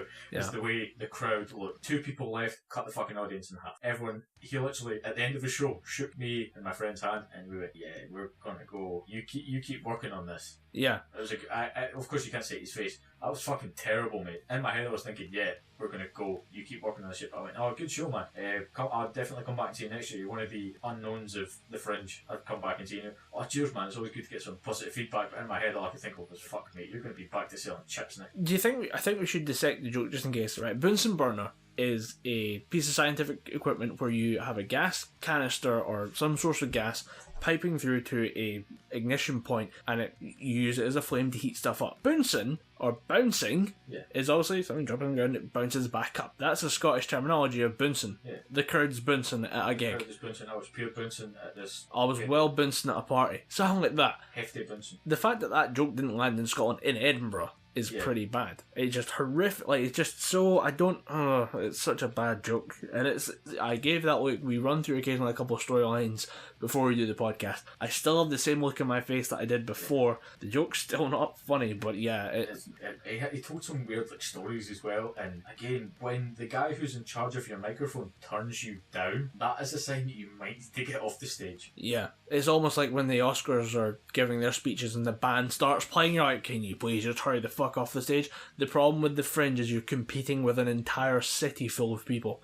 You're competing with, like, you have 20 minutes to do your set, but then some other well-known comedian's going to come on and do it. Because I know someone, another comedian, he done a warm-up set for Phil Dupitas. Right. You know Phil Dupitas? Yeah. Never been to Buzzcock. Funny dude. Kind of looks a bit like a lesbian nowadays. I met him up in Glasgow. When I went to meet the Glasgow Warriors, he walked past me, I shook his hand and stuff, looking a bit like a lesbian with the weird... He looks like Joe Brand, but slimmer. It's a weird thing to say. But anyway, this comedian had to go on before Phil Dupitas done a bit of warm-up set. He killed the crowd, made them laugh and stuff, and Phil Dupitas came on and absolutely slayed them. And he just kind of, "Fuck, I need to be better than that. I need to be better than this guy." Because the big name act is always going to get more of a laugh anyway, but if you're the warm-up gig and you make them fucking piss themselves laughing, it's a confidence booster. And more comedians need to do stuff like that. They need to strive for just better jokes other than what you do when you drop a fucking Bunsen burner. It's a part of the performing arts that you will spend some time as someone else's warm-up, and it's something I've always kind of felt bad for the metal bands that go on before other metal bands. Like, I'm here at this gig to see Five Finger Death Punch. I am not here to see, I think it was Upon a Burning Body, who were a band from Texas. Turns out they were quite enjoyable, got a decent pick going, good atmosphere and stuff. But I always feel bad for that first band on the stage who just do not land a single thing. Like, nobody, you get a bit of headbanging, you can be, yeah, sure, whatever. Everybody's watching the clocks going, "When does the main band get on, please? Can we move this along?" And yeah, it's one of those things of I would never like to be someone else's warm-up. Yeah. I wouldn't like to be on stage anyway. A prime example of that is that I went to see Skindred back when they were doing the Jägermeister tour. I was really interested in seeing Therapy, which are an Irish, I wouldn't call them, I'd probably call them prog rock, not prog metal, but they're a very fucking good band. I'd urge you to check out Therapy. And Skindred, obviously, you're going to get a hell of a show with Skindred, but their support act, their first act, was a band called Yashin. I've heard of this and it doesn't end well. They are a hardcore, I think they might be a hardcore band, I don't know how they paint themselves, but very Scottish lead singer, and he tried to get the crowd going, but half the time he was like, "Everybody fucking jump, get on your fucking feet." One voice from the back of the room, "No, spill my beer." And he just got nothing out of the crowd because he was trying to do a sing-along like most bands do. It's like, "Doo-doo-doo." And I'm pretty sure someone burped into the microphone because he was like, "Doo-doo-doo." And the guy just grabbed the microphone and went, handed him the microphone back. I feel bad for those bands, but at the same time, they're definitely comedy gold material where you watch people try and interact with the crowd horribly. I do enjoy that kind of, let's get this fucking moving, and then nothing happens, and you can feel the crickets going, "Ooh, that was awkward." See, I'd make the noise, but I'm feeling too. It was like when Shining, when we went to see them, they tried to get a pit going. Yeah, that was weird when you end your saxophone solo with "Open the fucking pit up." No. You're not. You just did a saxophone solo. You don't get to open the pit up, my son. Just play some metal, you ass. Put the saxophone up. Yeah, you're at one of the biggest thrash metal gigs that Glasgow's going to have this year. Probably put the saxophone away. Put the saxophone. Something I never hoped I'd say to a metal band. I remember a metal band. I wonder who could pull that off, because Korn pulled off bagpipes for a little while. I quite like it's on one of their albums from, I think it's either the Greatest Hits or Follow the Leader, and there's a I keep saying saxophone because saxophone is so funny. There's a bagpipe that kicks in at some points of the song, and it might be towards the end of one of the albums that I have. I'm really tempted to try and check it out, but it sounds like I think it might be on Follow the Leader. It might be, and I need to check through. But yeah, it turns out I listened to the entirety of Machine Head this morning as I'm skimming through my iPod. Nice. It was a fun. It's my new. You were saying In Flames is your work thing. Yeah. I think Machine Head might become mine. I think it's the track My Gift to You. My Gift to You, which is the end of Follow the Leader. It's a 15-minute song. Don't let that scare you, because it's like one of those weird things of there's a 5-ish minute song which starts with a bagpipes intro, and then there's like a long gap of like 3 minutes of silence, and it cuts into some like recorded behind the scenes stuff, which, you know, you shouldn't have a 3-minute gap for that. It's way too long. I fucking hate that, and I'll explain the worst offender of that later. But then there's a song at the end. There's a little bit at the end with a very funny character, like they did this as a kind of joke in the recording booth, but the long gap in the middle fucking annoys me. And the worst offender of this is actually Vader, who I fucking love. And you have seen Vader live, if I'm correct? Yes, and there is at the end of the Necropolis album, which for some reason is not on this iPod, which really offends me. There's I think it's the Sundowns in the Dark, which is a really, really good track. But at the end of that, there is like a gap, and there's like a little noise at the end. It sounds kind of like it's like a guitar, but it's made to sound like a whale.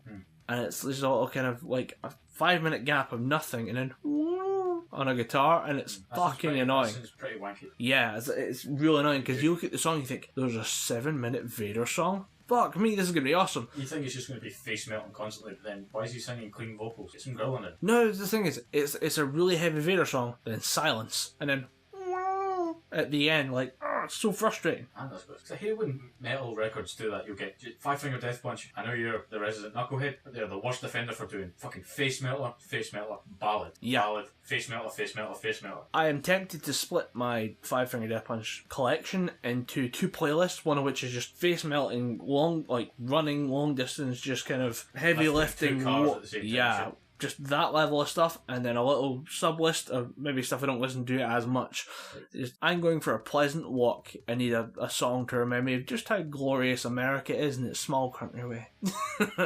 Don't get me wrong, songs like Is It Far From Home? Yeah. Really good track, really strong, powerful message. If I'm in the gym, I don't want to stop and think about, I am lucky to be alive. I want to think, right, I need to run as fast as I can, fucking put on American Capitalist. Yeah. Because that's my jogging tune now. Yeah. Fire on American Capitalist, I find myself pretending to be the Flash. Yeah. I can run quickly! Then there's like grannies passing me. I love that album, but the amount of people who don't get the song The Pride is pissing me off, because people still don't get that it's all about Americana. But anyway, yeah, we could get into the message behind music for several hours. That might be a podcast in of itself. That could be a podcast series in and of itself. Yeah. But just that kind of hard, weak little song, and then like hard again. They are the worst offenders of it. I kind of want to segment it all off and break it into a little playlist by itself, because I'm never looking for both. I always want one or the other. Yeah. And sometimes I'm looking for the softer, sadder songs, but I'm 9 times out of 10 I'm looking for that really heavy, hard-going song about just, awesome stuff. It's weird that it's kind of the wrestler metal kind of came up as a term used to describe them. Yeah, because I can see Five Finger Death Punch. I don't know if it is. I think they've performed at WWE. I'm pretty sure it's at least used as one person's intro song. It probably has been used as somebody's entrance music, because Manson, he was somebody, I think maybe in Undertaker's intro music for a while. I think he's used somebody else. But he fought or is fighting Brock Lesnar, right? I don't know. SummerSlam? Brock Lesnar's back at WWE. I thought he was still doing all his UFC shit. I don't know. I don't know if he was doing UFC, but I think he might have been. But I know, because it is The Undertaker versus Brock Lesnar, and there's so many jokes about SummerSlam going on. Somebody who knows about wrestling is probably screaming at us right now. But I just look up the John Cena shit because like the big hashtag on Twitter right now is John Cena wins, because no matter what, if somebody wins a belt, John Cena will challenge them for that belt. Because John Cena wins. Because John Cena wins, exactly. Yeah, he's his intro stuff and all his material, because he is just a poster boy right now, is used by so many trolls. It's great. People phone, like when you have Twitch people who will have a phone-in line. Or the ventrilo speaker thing. Yeah, but they'll it's like a chat system. Yeah, they'll use that. Or I think some people have posted phone numbers and said, "Please phone into my stream." I think we might be thinking there's a woman that was it's a radio scam, and they phone in. They keep spamming all the John Cena intro music. And yeah, you're gonna be ready for Super Slam. Oh no! This is actually, I've seen that one. That is a radio show of someone phoned the same woman 20 times with John Cena's intro music going. Hello, ladies. Can we please speak to the owner of the house? Yeah, this is her. Are you ready for the ultimate SmackDown? And just the John Cena music just kind of blaring in the background, and she just hangs out and swearing constantly. But this is people who Twitch stream, and then they'll have a chat line up and say, please phone in if you've got questions. There's a repeat offender who I think's been outed as actually he's trolling his audience, but basically 4chan finds out about this type of thing and goes nuts.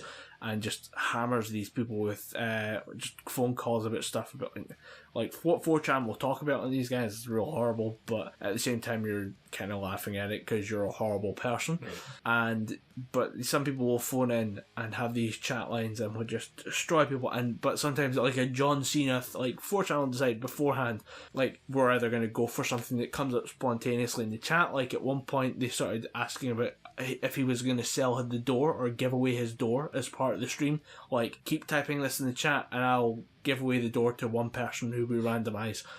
Because Twitch giveaways are quite a big thing. If you have a big streamer, they'll do giveaways of games and stuff via Steam. Because Lindsay Ellis gave away a copy of Destiny a while back. Yeah. She's still a big player of that. A lot of people keep coming back to Destiny. That's the big thing about it though, because with the DLC, apparently it revolutionised DLC. Its DLC was pretty good. Yeah. And a lot of people are getting back into the game through that. Some people say it's meh, but the giveaway thing, they picked on, if we when you giving away your door, and just the whole chat becomes give away your door, give away your door, give away your door, and it's friggin' hilarious to watch. But sometimes they'll just pick, we'll go for John Cena night, and they'll just play John Cena clips of him just speaking at the mic or just his intro music, and he'll just become the centre of attention for a Twitch stream. And eventually these things do crash and burn pretty quickly. Kind of horrible to watch, but kind of fun at the same time. Yeah, I suppose. Wrestling in general for me is it's funny to watch, but I would never avidly watch it. I wouldn't spend £14 to get SummerSlam through box office. I don't know how drunk I'd have to be to watch something like that. I don't think I could. It'd take an incredible amount of alcohol. Too much alcohol. Too much alcohol, Dom? Or is there such a thing?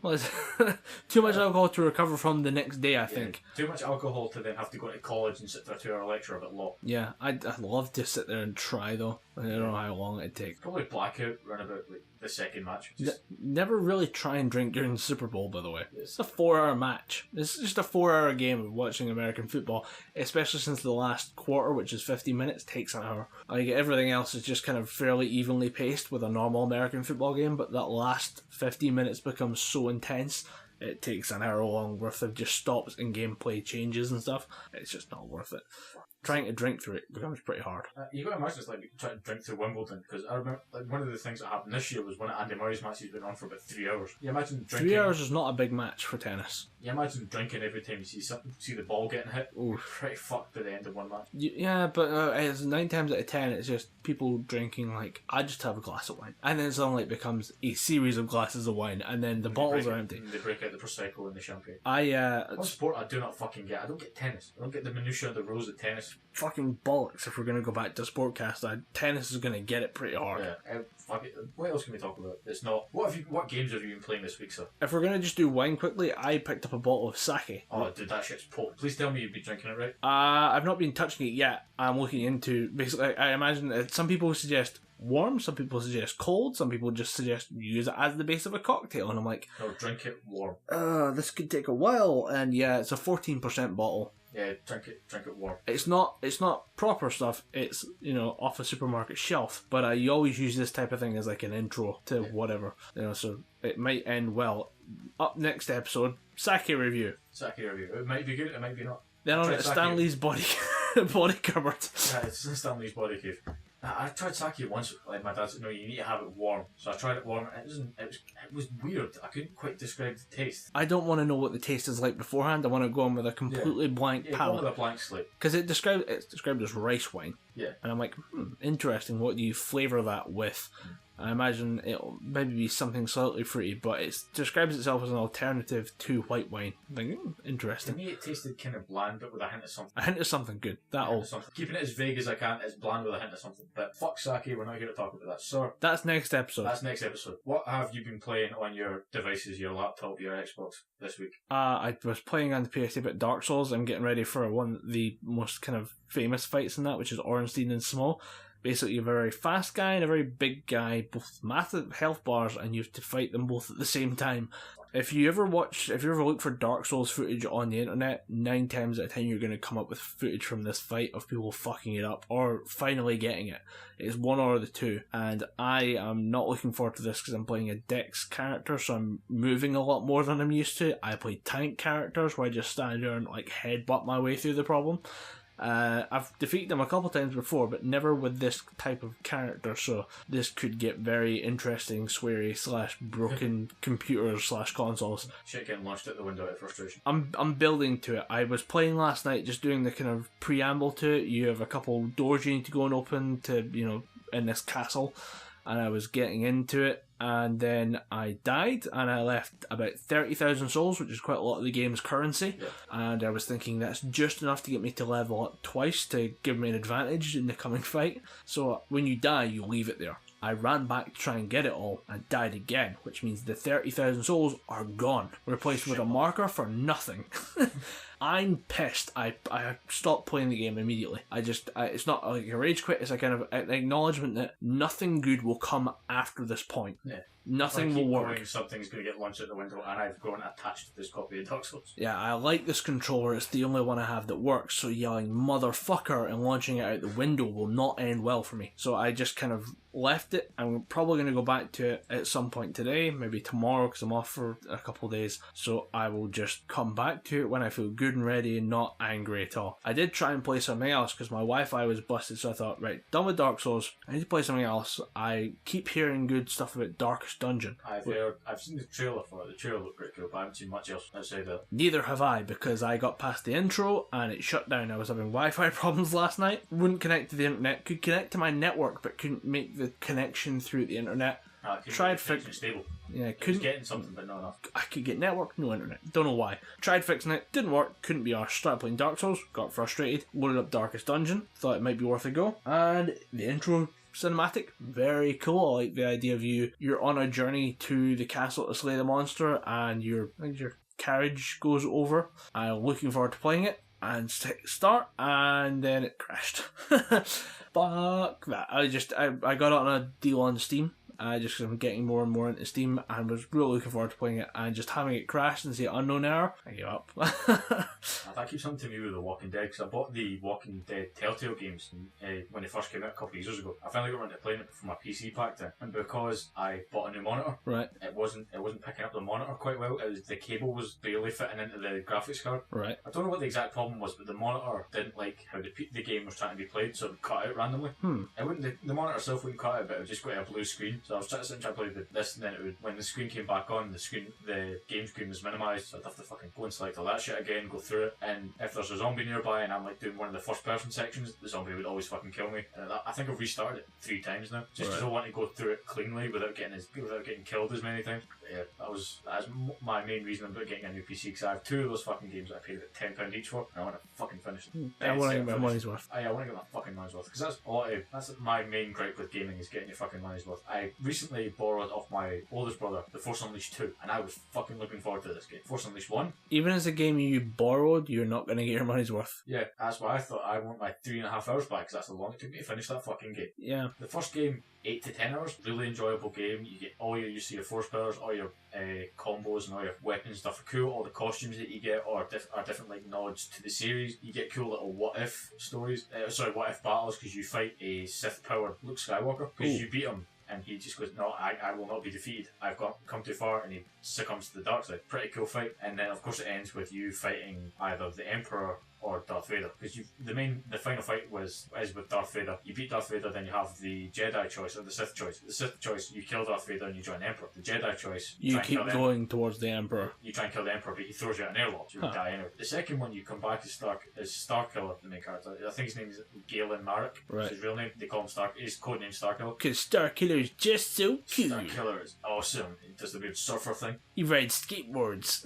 He says words like swoop and cool and fresh. But yeah, they find out that they Shadow the Hedgehog him. They cloned him several thousand times. Yeah. But they spliced his DNA with Darth Maul's. So you have one of the bosses in the game is something called Maul Killer, which is Starkiller's face, Darth Maul's body, but he's silver and black instead of Darth Maul's red and black. Right. And it's the easiest fucking boss battle ever. Because he's you, but without any of your cool abilities. All he has is Force Lightning, and Force Push and Pull, and Force Choke. You have Force Lightning, Force Push, Force Pull, Force Dash, which means you can double jump twice in the air and dash twice in the air. Right. So you can immediately get around him, jump to his back, and use your Force Saber Slam and kill him very easily. So they just have a crippled version of you that you can beat up for 5 minutes. Yeah. And then you move on to the next level. You gotta imagine it must be very therapeutic for Starkiller, because he remembers him trying to kill all the members of the Rebel Alliance, so beating himself up might help him save him a little bit of therapy money. Yeah. But my main problem with this game, it's so cool, because you go through it, you fight Boba Fett, really cool boss fight, and you get to about what you think is halfway through the game, and you're fighting Darth Vader, and it's a really fucking cool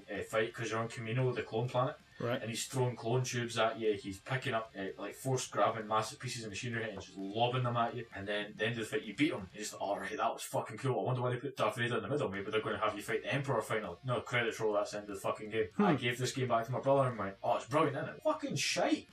You know, enjoy it. It was fucking terrible. All this dual lightsaber fucking shit does nothing, because you only use one lightsaber at a fucking time. You'll do one you'll do all your X moves are mapped to your right hand with one lightsaber, and all your Y moves are mapped to the left hand. So if you're using primarily X moves to deal quick combos, your left hand's just sitting there doing fuck all. You're just fucking stupid. And the fact that they made Darth Vader the final boss again, no creativity. It's one of those things with the Star Wars universe, Vader is the epitome of evil, and therefore the top dog you need to take down. So I still think I would have preferred having him actually going toe to toe with the Emperor, because the Emperor's his main rival. Darth Vader is only being told to kill him. I think if it was down to him, he'd probably try and recruit Starkiller again. But I don't know. The story went tits up. Yeah, I think they pushed the sequel out a little fast on that one. I don't remember the exact release dates between the two, but I don't think it was long. Nah, it was not. If I want to play a good Star Wars game, I just always go back to the Force Unleashed, because it is a pretty good Jedi simulator. Yeah, I remember a lot of positivity in the first one. Probably why they released the second one. Yeah, so quickly. Yeah, but if you're talking about what we've done, I sat down and watched the Nightmare on Elm Street series. Nice. 1 through 6 on a day, and I didn't sleep afterwards because I don't want to sleep because Freddy's there. Yeah, so one thing, I'm sure most people have seen it. If you haven't, just start watching. If you want to watch the good ones, watch maybe 1 through 3. Yeah, 1, 2, and 3 are definitely the best. 1, 2, and 3, then watch 4's when it starts to get a bit rappy. 4, 5, and 6. You can just laugh at. Yeah. But the one thing I will always praise that series for is the fact that you went practical, not CGI. A lot of that stuff seems very practical. It's when it gets to CGI that's bad, because CGI ages horribly. Yeah, that's why I love films like Evil Dead, because they have absolutely perfect practical effects. Even now with the remake, no CGI in that film at all practical effects. Yeah, I think it was during Dream Warriors where there's a scene where it's basically a woman goes into a dream room, and then Freddy's kind of moving around, and he's on a carpet. You can see the carpet start to ripple and move because Freddy's under there, and then suddenly he just starts exploding the walls around, and you can see it's an actual explosion. Someone is going around setting off detonation charges in rapid succession as Freddy jumps around and just starts smashing his way around the walls, and the dust coming in, and then the fact that it cuts to the next scene and all the dust is still there on the ground and everything's all just a mess, but it's a practical mess versus if they tried to CGI it and then left it later. Especially with CGI from that era would have been horrible. I think the only CGI that didn't age terribly, it is aged by quite a bit, but it's still not aged horribly, is Jurassic Park. Someone sold their soul to get animatronics and CGI that good. Yeah. It's outstanding. But even at that, you go and watch it on the Blu-ray, you can still obviously it's a fucking dinosaur, you're going to have to suspend your disbelief, but you actually did believe when you first watch it, oh, that looks like a real dinosaur, but on the Blu-ray you can clearly see the little digital errors and little pixels out and stuff like that. It's still enjoyable, but HD ruins a lot of movies. HD fucks up a lot of shit. I'd love to go back and review a lot of old films with the HD, like a Blu-ray case, and just see it all blown up, and you'd be.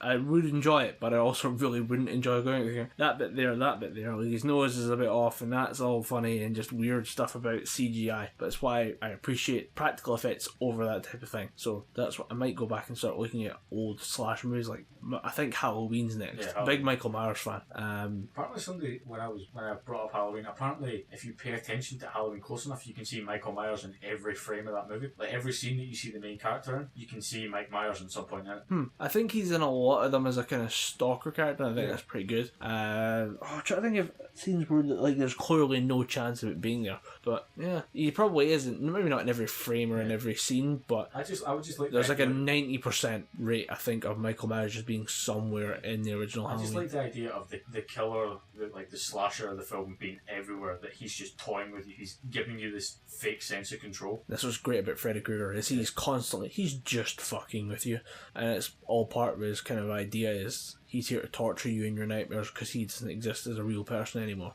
And that's part of his motivation, is to torture and hurt the young kids of people who came before and the people who killed them and hurt them. And one thing I was thinking about, you're talking about, thinking about watching movies back to back. Halloween 1 and 2 always piss me off, because at the end of 1, Michael Myers gets shot. And is like shot out of a building. Basically, he gets shot several times and lands on grass. And in one movie, the grass is like yellowish brown, and in the other one, it's green, and it's really obvious. And I sat and watched these films like in a marathon back to back, and went, "Hey, the grass is greener on the other movie." Are you talking about the original one or the remake? The original. Alright. And the original, I've got the original and remakes, so I might watch all of those as well.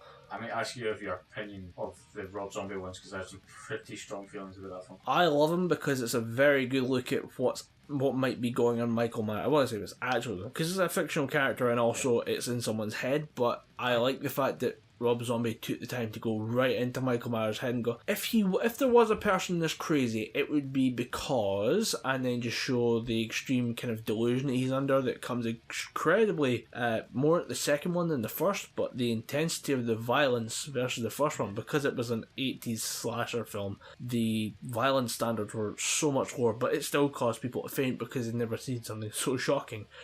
But then you look at the remakes and it's very gritty, realistic and horrific. I mean, there's scenes just where a room is coated in arterial blood. I'm not gonna lie, I was not a fan of the Rob Zombie film. It's just something about him I didn't like. It felt too art housey to me. He was trying to be too shocking almost, and it didn't really land for me. Alright. He was trying to do too much like fantastic cinema instead of just focusing on. It's like, we get he's a tougher individual. We're just meant to take that for granted. We're not meant to have to go into his.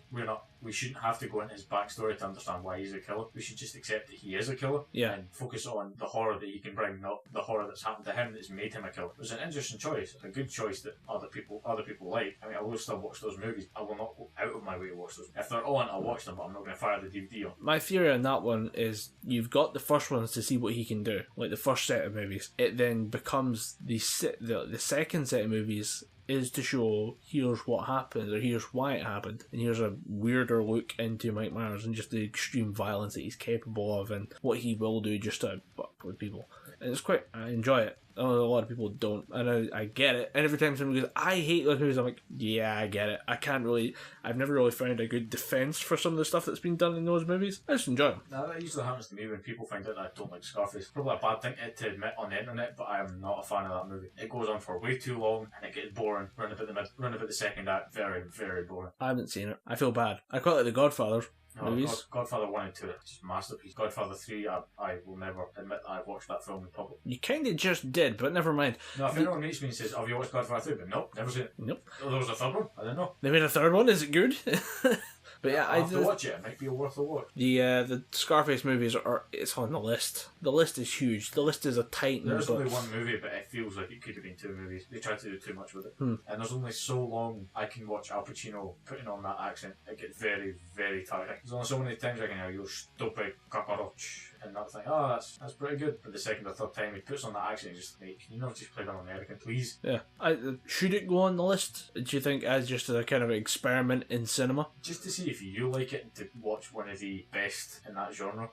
It's been quoted as the best in that genre, but I think you got to go. To me, if we're talking about gangster films, for me it goes Goodfellas, Godfather, then way down below the list you've got Scarface. Because I think... Is it Goodfellas one the one with Sean Connery? No, Goodfellas is one with Ray Liotta and Joe Pesci. I'm thinking The Untouchables. Shit. The Untouchables, is that the one with Robert De Niro? Maybe. Because I think he might have played Capone in that. It's the one... That's where you get that line of, I want his mother dead, his father dead. Yeah, The Untouchables is the one where they're trying to take down Capone. Yeah, Capone. And Sean Connery, I think, gets shot several times and has to crawl through like a house. Yeah. It's pretty horrific to watch, but I really enjoy the film.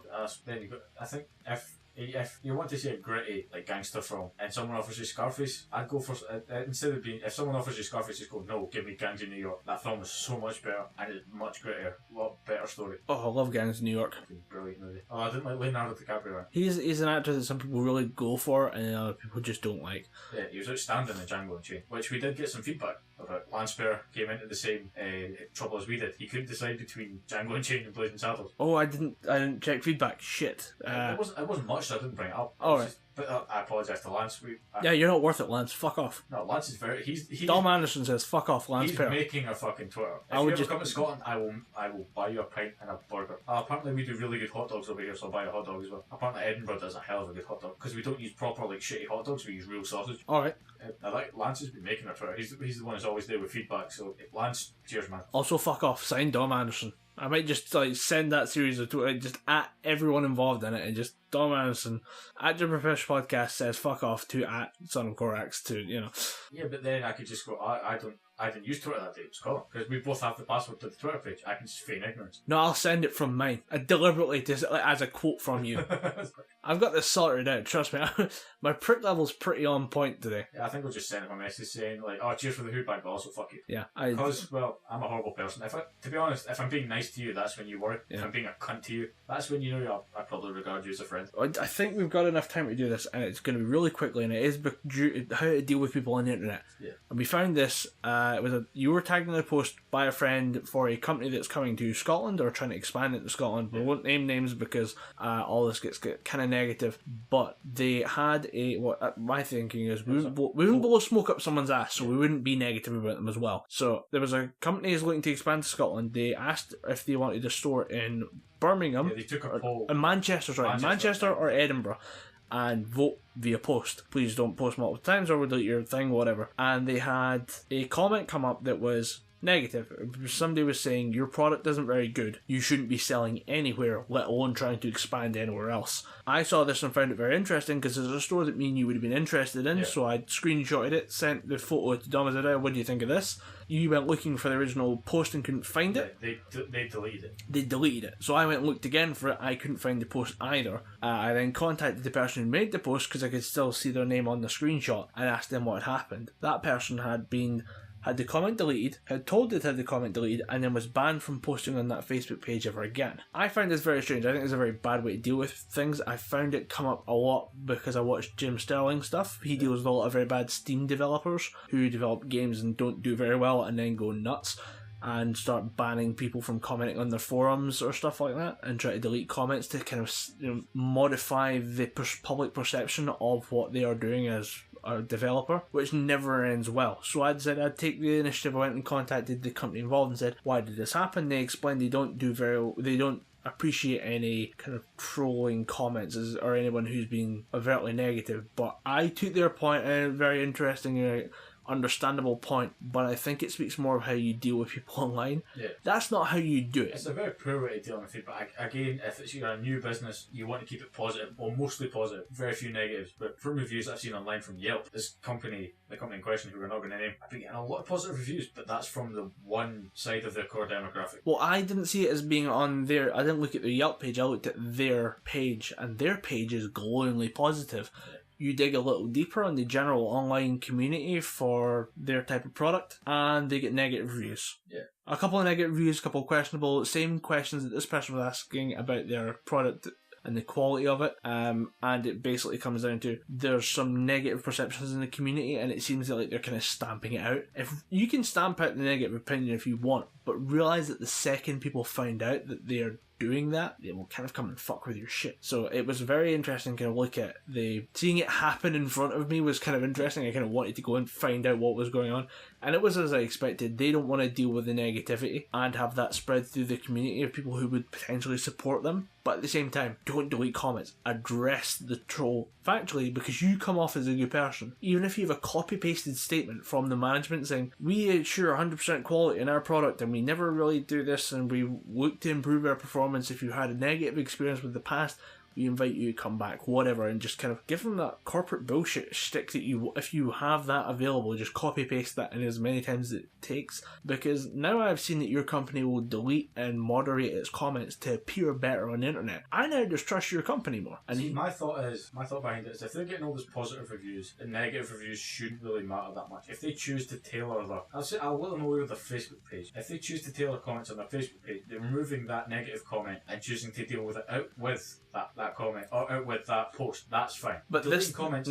I wouldn't really say deleting comments is that bad. But that's the thing is, they didn't choose to delete that. They chose to delete the comment. They didn't choose to deal with it outside the post. They didn't contact the person who made it saying, look, we understand your negative experience, blah, blah, blah. They just removed any contact with that person. That person is now gone and unable to contact or communicate with that company. That's kind of crappy. That's kind of, they can't post on the Facebook page in question. They can't communicate with the moderators or the admins of this page in question as well. The fact that they just shut everything down is kind of crappy. That's where I have the problem. If you choose to deal with it outside of that, that's fine. I wouldn't have any problem with that as well. If I had contacted that person who made the negative comment and they said, oh, we're actually dealing with it outside, that'd be fine, I get that, but they didn't. That's kind of negative. If you want to deal with it that way, I see that as being perfectly acceptable as well. I wouldn't have any issue with saying, look, I don't want to see this kind of thing here, can we talk about this in private? No problem whatsoever. I think that's a good way to deal with it, or not great. If you can deal with it in public, the more transparent you are, the better, as far as I'm aware. I don't have a copy of the message to read here, but I seen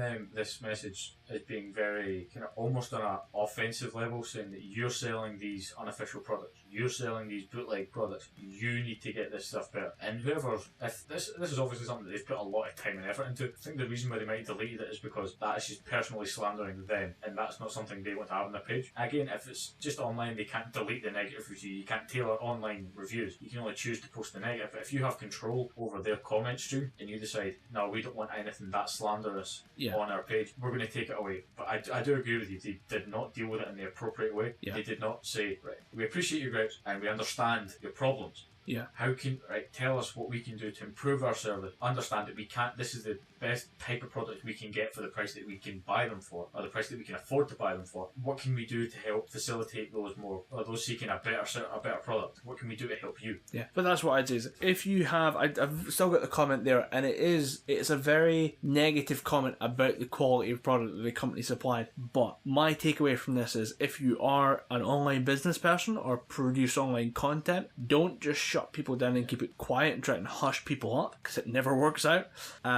What you want to try and do is, if possible, address and correct any mistakes, and then do it all in public. Because if you turn around and you fix the problem in public, not only do you fix that one person's attitude, but everyone who sees that now looks at you and goes, oh, these are people who want to interact with the community, even the negatives, even the people who kind of are trolling a little bit, if they are, but they take the time to go in and deal with the community. I think that would have been a much more positive image for that company, rather than turning around and going, delete. It's easier to just delete. It's much easier to just delete, and it doesn't really hurt them as much as, you might think, to just go and delete that. I'd love to think this is going to fuck over someone and just say, hey, we found out you delete this thing, what's wrong with your company? That might shine a light on stuff, but it probably won't. It's more just a case of, I can delete it.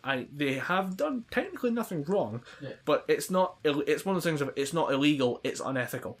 Going back to their core demographic, I think with all the amount of positive stuff that they get on their Facebook, that one deleted comment is just going to be like a footprint on the beach. The tide's going to come in and no one's even going to know it was there. It's just going to get completely dismissed. It's going to be down the line. Maybe he'll get back, he'll send an apology and get back on there. If he posts another comment to that, it's just going to get deleted. So I think in time his efforts are just going to be for naught. He's going to be banging his head against a brick wall trying to get seen by this company. I don't think anything good's going to come of it. It's weird that your good metaphor of that footprint in the sand, it's just weird. I find it interesting. The only reason I give a shit about it is because I saw the footprint and thought, who left the footprint? And asked questions about it and became very interested in it. But it's something you can learn between watching good companies deal with PR and then companies who fail at PR. And it was an interesting little takeaway from a week on the internet since we were last on. Just our little moment on the internet of this week in internet history-ish.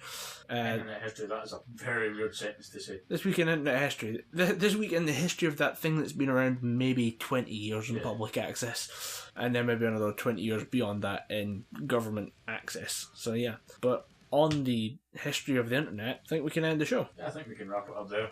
Maybe wrap it in about 2 hours. Probably a good place to stop. Yeah. Fuck, we haven't gone for 2 hours? Yeah. Jesus Christ. Even if we take away our little nonsense preamble before we actually started the recording, still about 2 hours. Fuck. I'm hungry. You hungry? I'm fucking starving. We've been talking enough gibberpish. I've been Dom Anderson. I'm Colin Graham. See you next time.